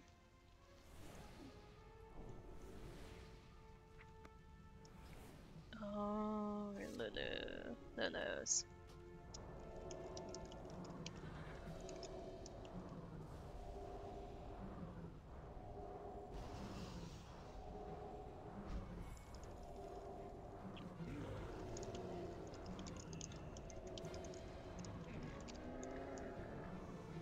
Lights Hope is calling me. How do you play Lights Hope? You have to like download the client. I know you have to like. People have told me that you need to torrent like private WoW servers and stuff, so I don't want to condone that.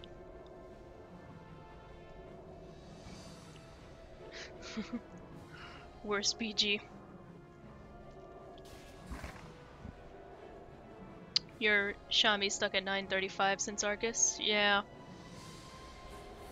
What? I have this cleanse bug. I don't know how to get rid of it. Where it's just like my character's constantly being cleansed over and over again.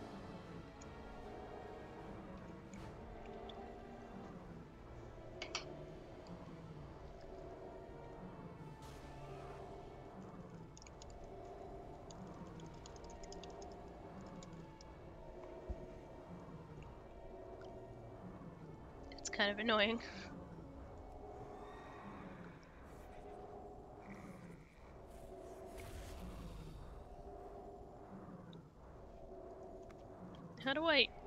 How do I stop this, really? How do I stop this bug?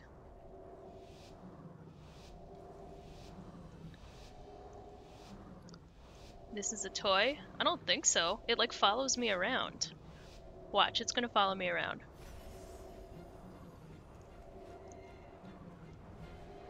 I know the sound is annoying. I don't know how to get rid of it.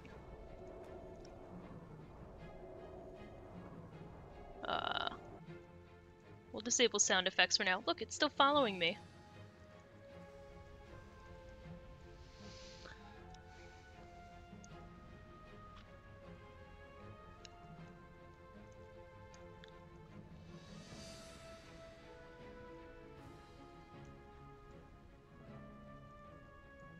Look, the thing, it's still happening. Is this a toy? I don't know what it is.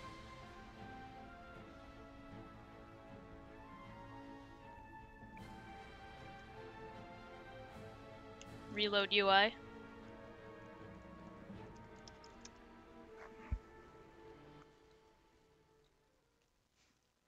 Reload did not fix it. Look at that.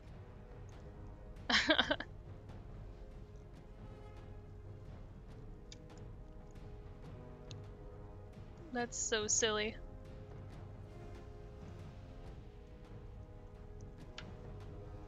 I should be healing people. Instead of me and this hunter are the only ones here trying to cap this base. I don't want to leave him by himself. But I would be more useful healing people right now, that's for sure.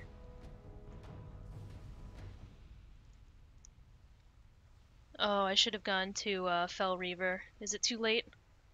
Good. Good. I'll have to relog. Aw.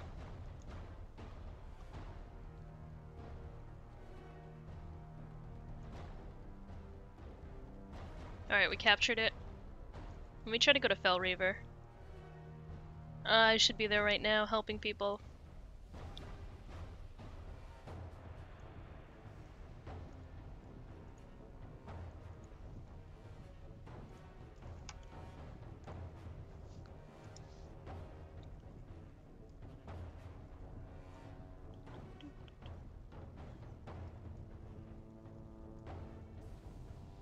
He has pets? What pet does this? It's so annoying.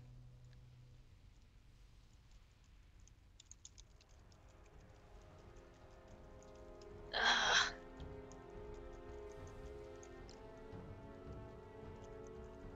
I'm the only alliance here? Everybody abandoned ship. I'm the only one here. Oh my god, guys. Really?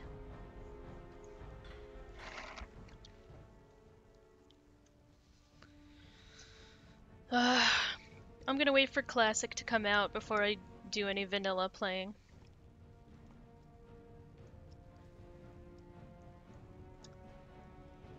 I want the experience to be as fresh as possible, do you know what I mean?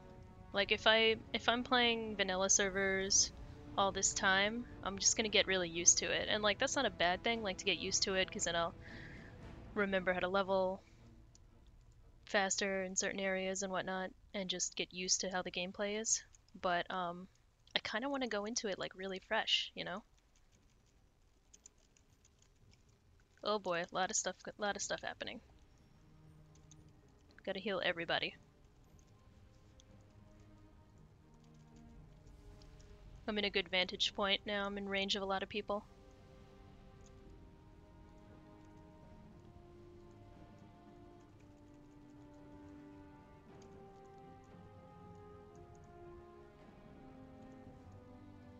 I'll get left behind. I think I'll be alright.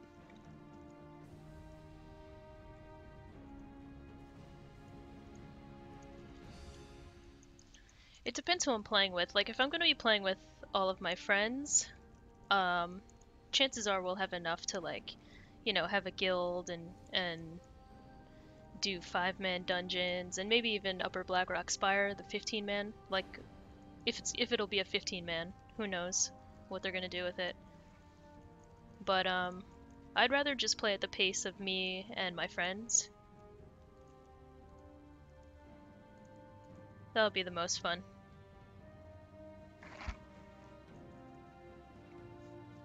Usually find another player and be their pocket healer. Yeah, sometimes I do that in the beginning, like I'll pick like a warrior or like a tank and just be like, okay, I'm just gonna follow this guy around and heal him.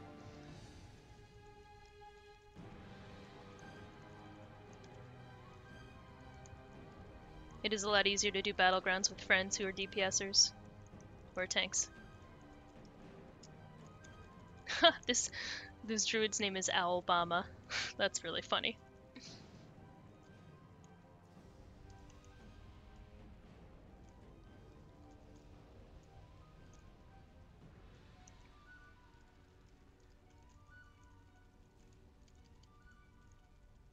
Whee!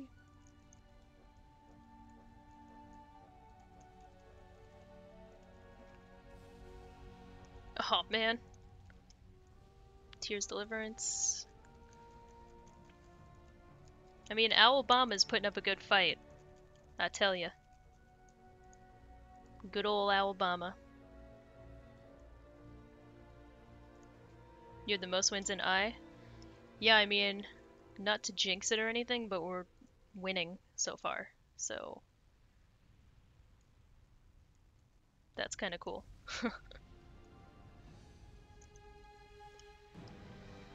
Should I hold the base here? Middle's fine, middle's clear.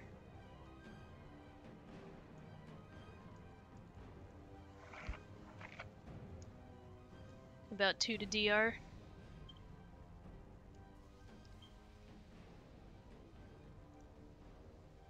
Look, the thing is still going on me. Nobody knows what this is? So annoying.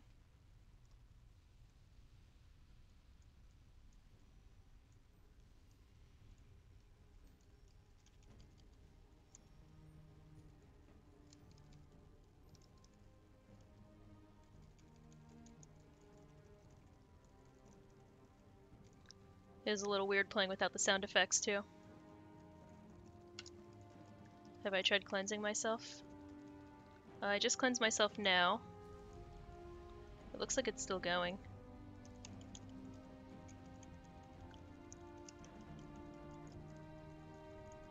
mage is doing a lot of damage. There we go. Sparkles forever. This bug happens to me a lot when I do Battlegrounds. I never know what it is. I'm glad you guys are seeing it though, because I never, like, actually asked anybody about it or documented it in any way.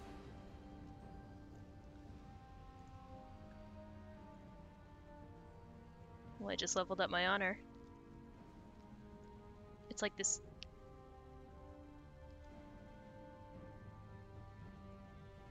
It's happened to me for... I'm pretty sure it happened to me last expansion too. I don't remember when it started, but this definitely happened to me in Draenor. Uh-oh.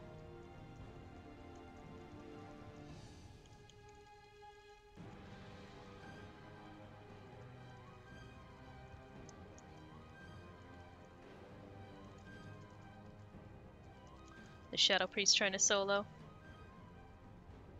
Silenced. Shadow Priests are good in PvP. Get a lot of ways to neutralize my heal.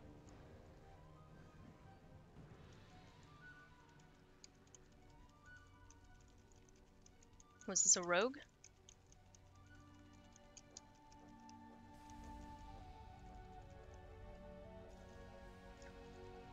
Silenced again.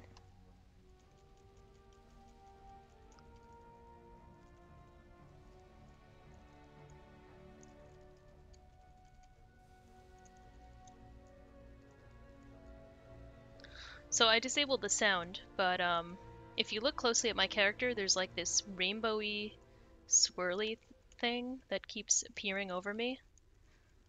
I'll show you once I stand still again. But it has to be some kind of bug. Look, it's just like, it's hard to see because I'm being attacked. Hold on.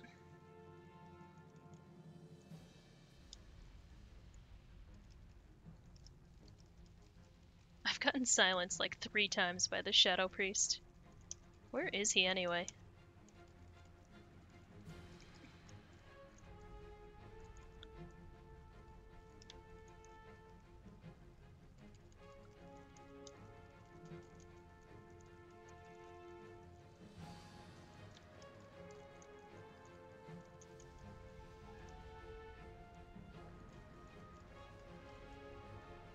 Why haven't we been able to kill these horde? Did they just keep respawning and coming here?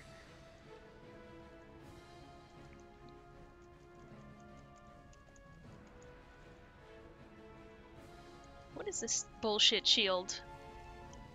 Wow. That's some bullshit.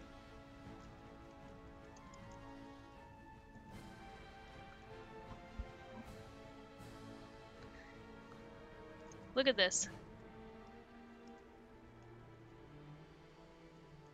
I don't know what it is.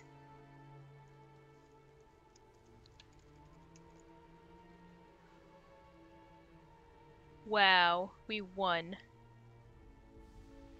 Like, as soon as I leave the battleground, it'll... Wait, I'm still in it, okay? I'm still in the battleground. Put the sound back on. Look, it's like I'm being cleansed over and over and over again.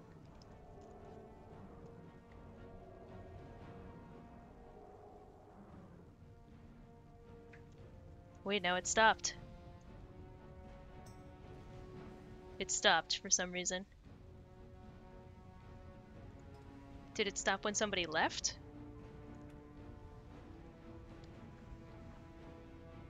You wonder if other people could see it? I don't know, it's weird. Look, I'm gonna cleanse myself now. See? It's like I'm being cleansed repeatedly. I'm manually cleansing myself right now, but that's pretty much what's happening. That's so bizarre.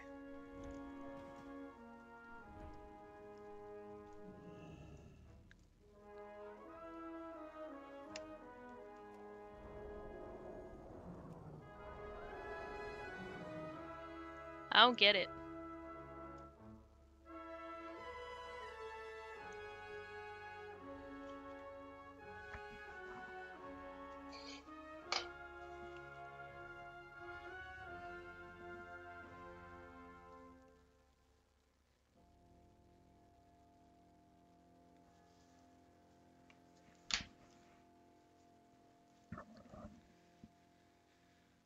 Should we do another one? Since we won, we'll do another one. No, no, no, no, no, I don't want to do a heroic. Oh my god. Oops.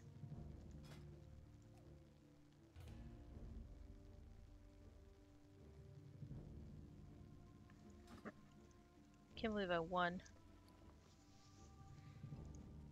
Artifact power. Ooh, new trait available. Alright, screw the battleground. We gotta, I gotta level up my weapon. Whee!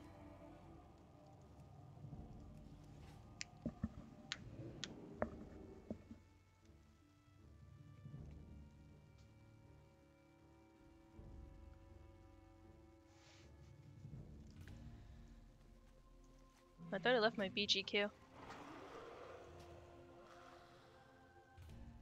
Oh my god, stop, please.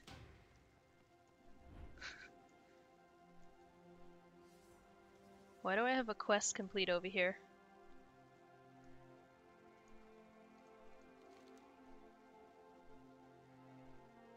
Wow. Wow, I had a super freaking old quest to win a battleground. Are you serious? It took me this long to hand it in? Because I never win battlegrounds. I never won battlegrounds on my old server. That is unbelievable. Oh shit, PvP's enabled too. I'll be fine.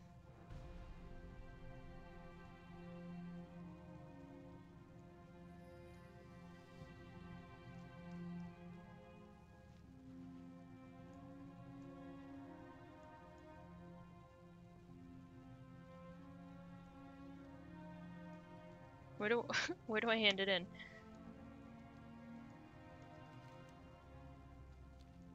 Is this guy in the underbelly?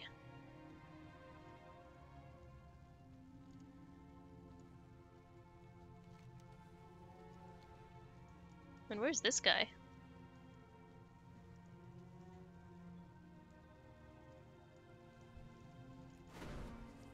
Well, let's attack him.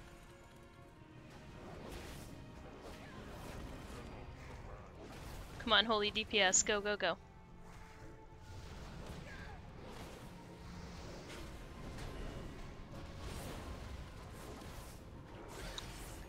Leveling up cooking and fishing. You still have to do those in Legion. The annoying part is like leveling up weapons.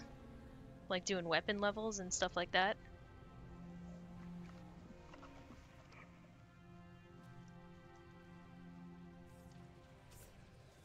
Where do I turn this quest in? Is it my order hall? No. Is it my order hall? I think it's in your class hall. Okay. Yeah, it might be my class hall too. Oh, hey!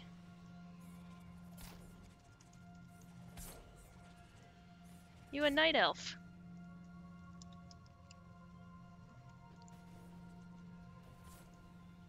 He was a panda last week.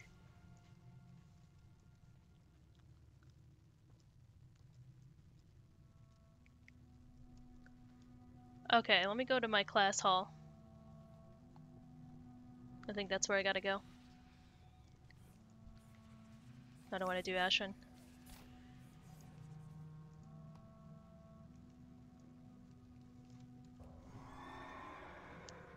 Oh, hey!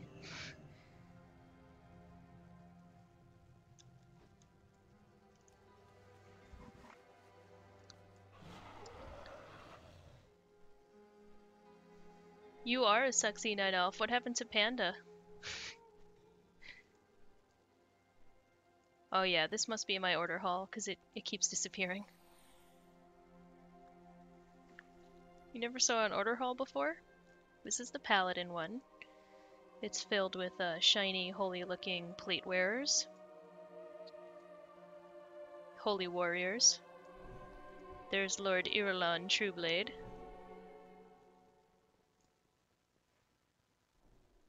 And here's Crusade Commander Eligor Dawnbringer. There he is.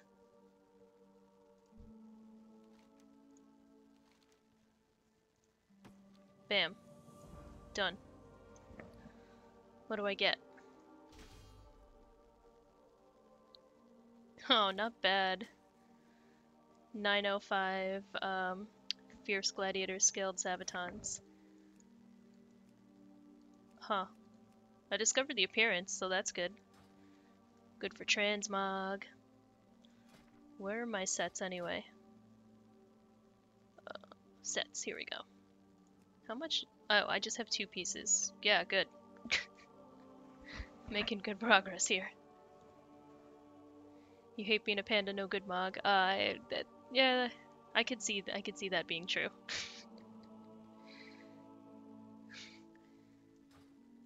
Human and female pallies,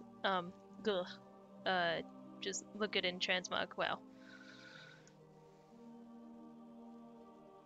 My brain is turning to mush right now. Humans look good in transmog, male and female. Night elves always look good.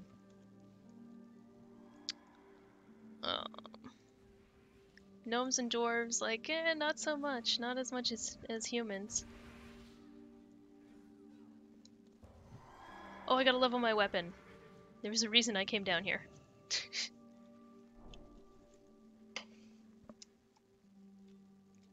Level 70. Here we go. 70. Do I get anything at level 70? I think the Netherlight Crucible, the next upgrade.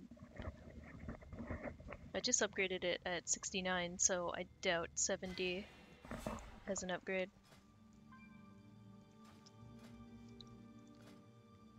You can't view that from here.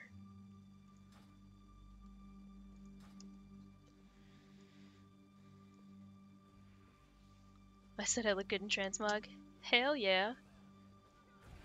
Female pallies look good. Female human pallies.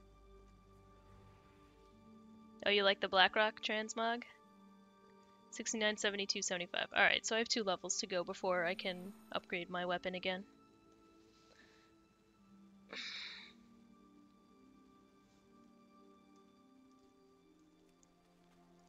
You would play dwarf, but when mounted, their shoulders clip into their head. Oh, really? Same with orcs. Oh, I gotta sign up for the raid tomorrow night. Watch some of the videos from the PTR, at least read the book, bring the best, and let's get this done. You guys saw me, I watched all those videos. I watched all the videos, and I took notes, too. I took so much notes. See? Look at that.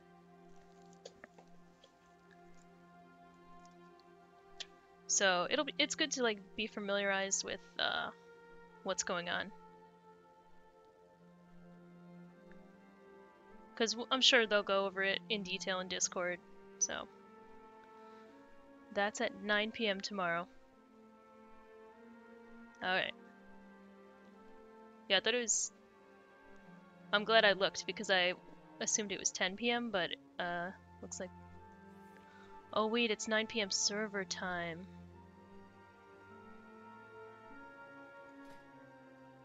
So that is 10 PM my time. Yes, okay. Good thing I realized that. The realm time is 11:15. I'm an hour ahead. So the raid tomorrow is 10 PM my time. I like writing things down. I feel like I retain the information better when I write things down. Alright, I signed up. Bada bing.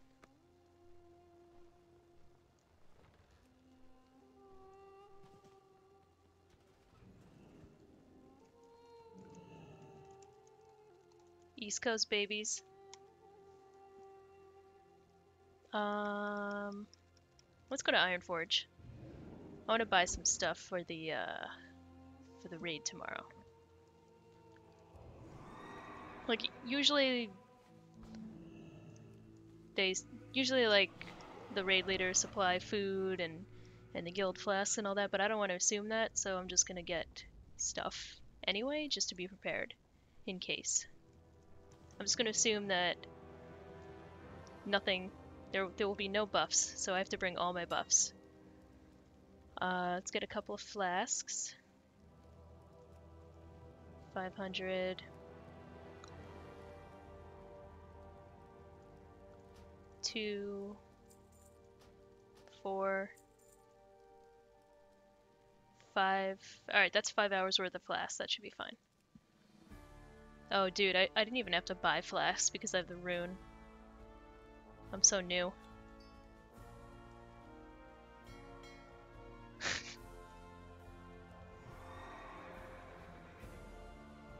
Oh, what's up, Gnome Druid?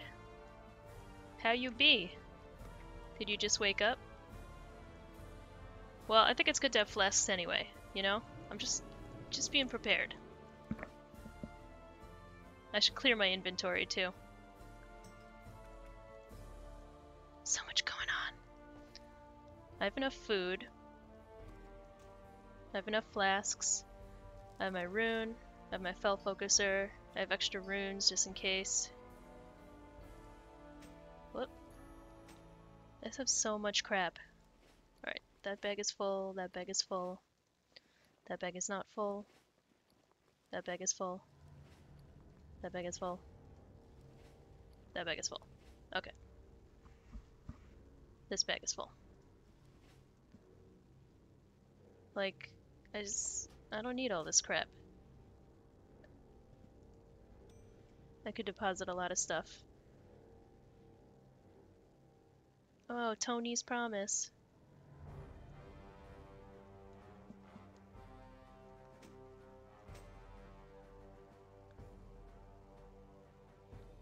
You're heading to England. Are you flying?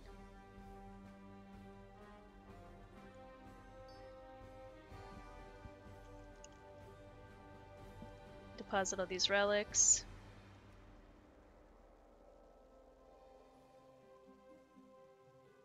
There's a lot of things I could sell too. Oh, Mark of Honor. Sell everything? Okay, I'm gonna sell everything. I know, all this stuff in my bags are just like driving me crazy right now.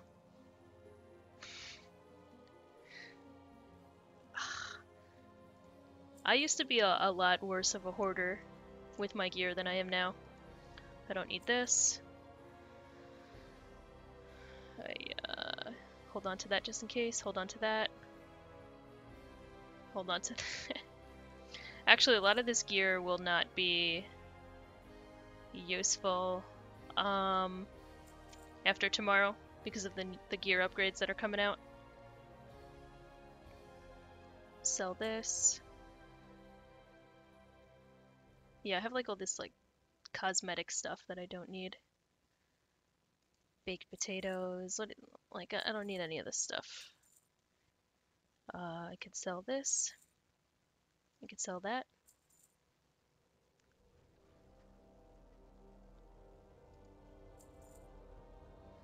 To Heathrow.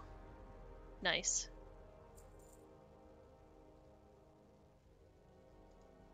Don't need that. I have a green sword here. God. I should have gone through my inventory a while ago. Clearly I haven't done this in a while. Baked potatoes. I don't know why I have baked potatoes. I think it was from doing all the pilgrim quests for Thanksgiving on here, the Harvest Fest. What's up, Brendan? Boom Shaka, the legendaries, the legendaries that you already have will be 970, but any new legendary that you get will be eye level 1000. Which sounds really crazy to say, item level 1000. What the fuck? Alright, we're making room. We're clearing a lot of space right now. Oh, I forgot I had the Drape of Shame. I gotta use that tomorrow. I got a 915 Drape of Shame. I'm really happy about that. That's what I got from doing the Mythic Pluses on Tuesday. Benediction, sell. Sell. Okay. That was a lot of stuff we cleared out. We don't need the grenade, we don't need this.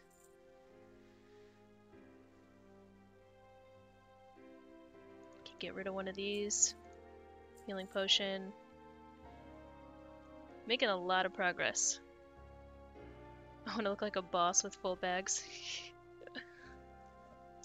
A boss. Did I listen to Paolo? I did. I listened to Paolo, and I actually have a friend who was on the stream when you were talking about him, and he said that he knows that guy too. Like, he's heard of Paolo, so that's really cool. Alright, let's get rid of this stuff.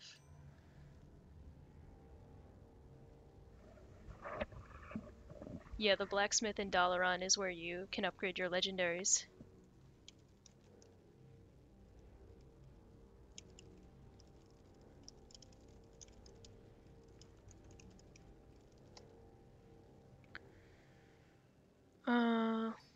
What else? I'm a little bit of a hoarder in this game, but I used to be a lot worse.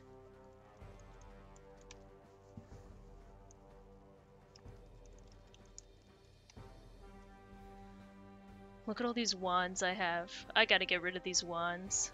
I don't even want them. Oh my gosh. I'm getting rid of all of them.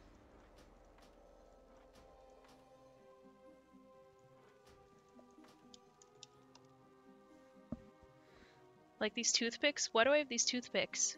Is there any reason why I need all these toothpicks?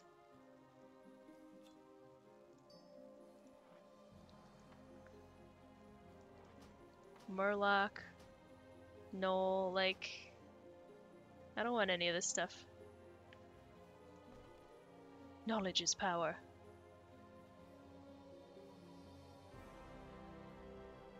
Okay. The rest of this gear I will clear out of my bank at some point. My bank's not full right now, so I don't super have to worry about it.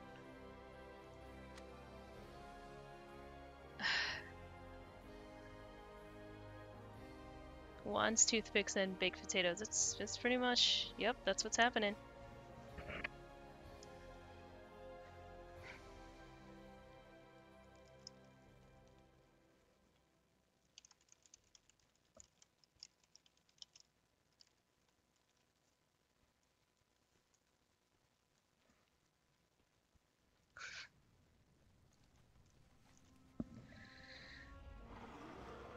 Start wanding peeps in Goldshire.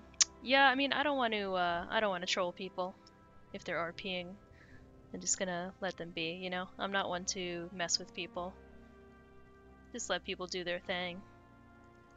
Even in raids, like, I'm not gonna bother people with, like, wands and toys and all that stuff. I was never into doing that. The only toys I was into in raids are, like, cosmetic things, like, my Blood Elf disguise. Well, the only thing is, like, I got a new haircut as a human, so of course when I turn into a Blood Elf, I get the ugliest haircut for Blood Elf.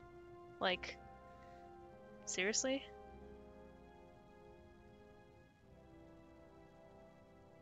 Like that headband looks awful.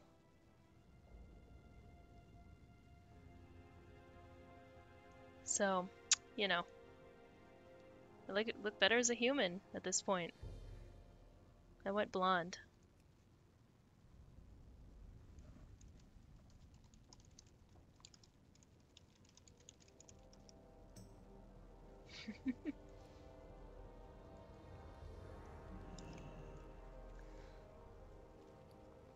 You saw Goldshire? Oh my god. Hey, thank you, Loka. I hope you have a good night too. The hair is if you were to yell at a retail worker.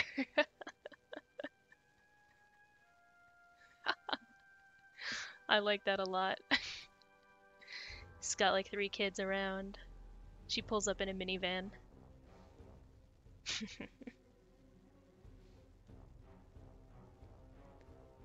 Oh man.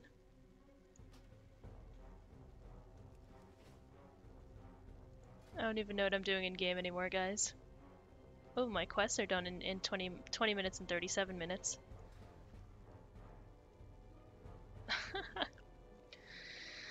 Alright, well, I'm pretty much run out of things to do. Like, I'm surprised there's this many people just watching me run around Ironforge and clean out my inventory, you know? It's like, I'm glad you guys are keeping me company while I do that. I appreciate it, I do. But tomorrow there will be more exciting things. I'm gonna be doing the new raid that's coming out, Antorus the Burning Throne, so I hope you guys can tune in for that. It'll be starting 10 p.m. Eastern Standard Time, so kind of an hour after when I started streaming tonight, or minus 2.5 hours from the current time, whatever time zone you're in. So if you guys are around, definitely check it out. I'm really excited to see the raid and try out the bosses. We're going to start out with normal mode. If we do happen to clear it all in the first night, we will move on to heroic, from what I understand. But I don't know. I'm along for the ride, and we'll see what happens. It's going to be a lot of fun. So yeah, I'll see you guys tomorrow. I'll be on bright-eyed and bushy-tailed, ready to raid. And I hope to see you guys then. And wish me luck, too. Wish me, may the RNG loot gods be with me. No, but for real, I hope the guild does well.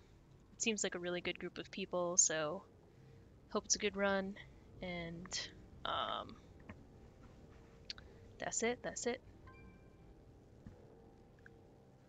What else are you guys saying? Let's see. You're here for the base and the soccer mum hair. Visit Orgrimmar to spread the joys of Christmas. Well, we could do that in a future raid. Spread the joy of Christmas. The blood elf head. Alright guys, it's been fun. I'm gonna go eat something because I'm starving. Have a good night, and I'll see you tomorrow.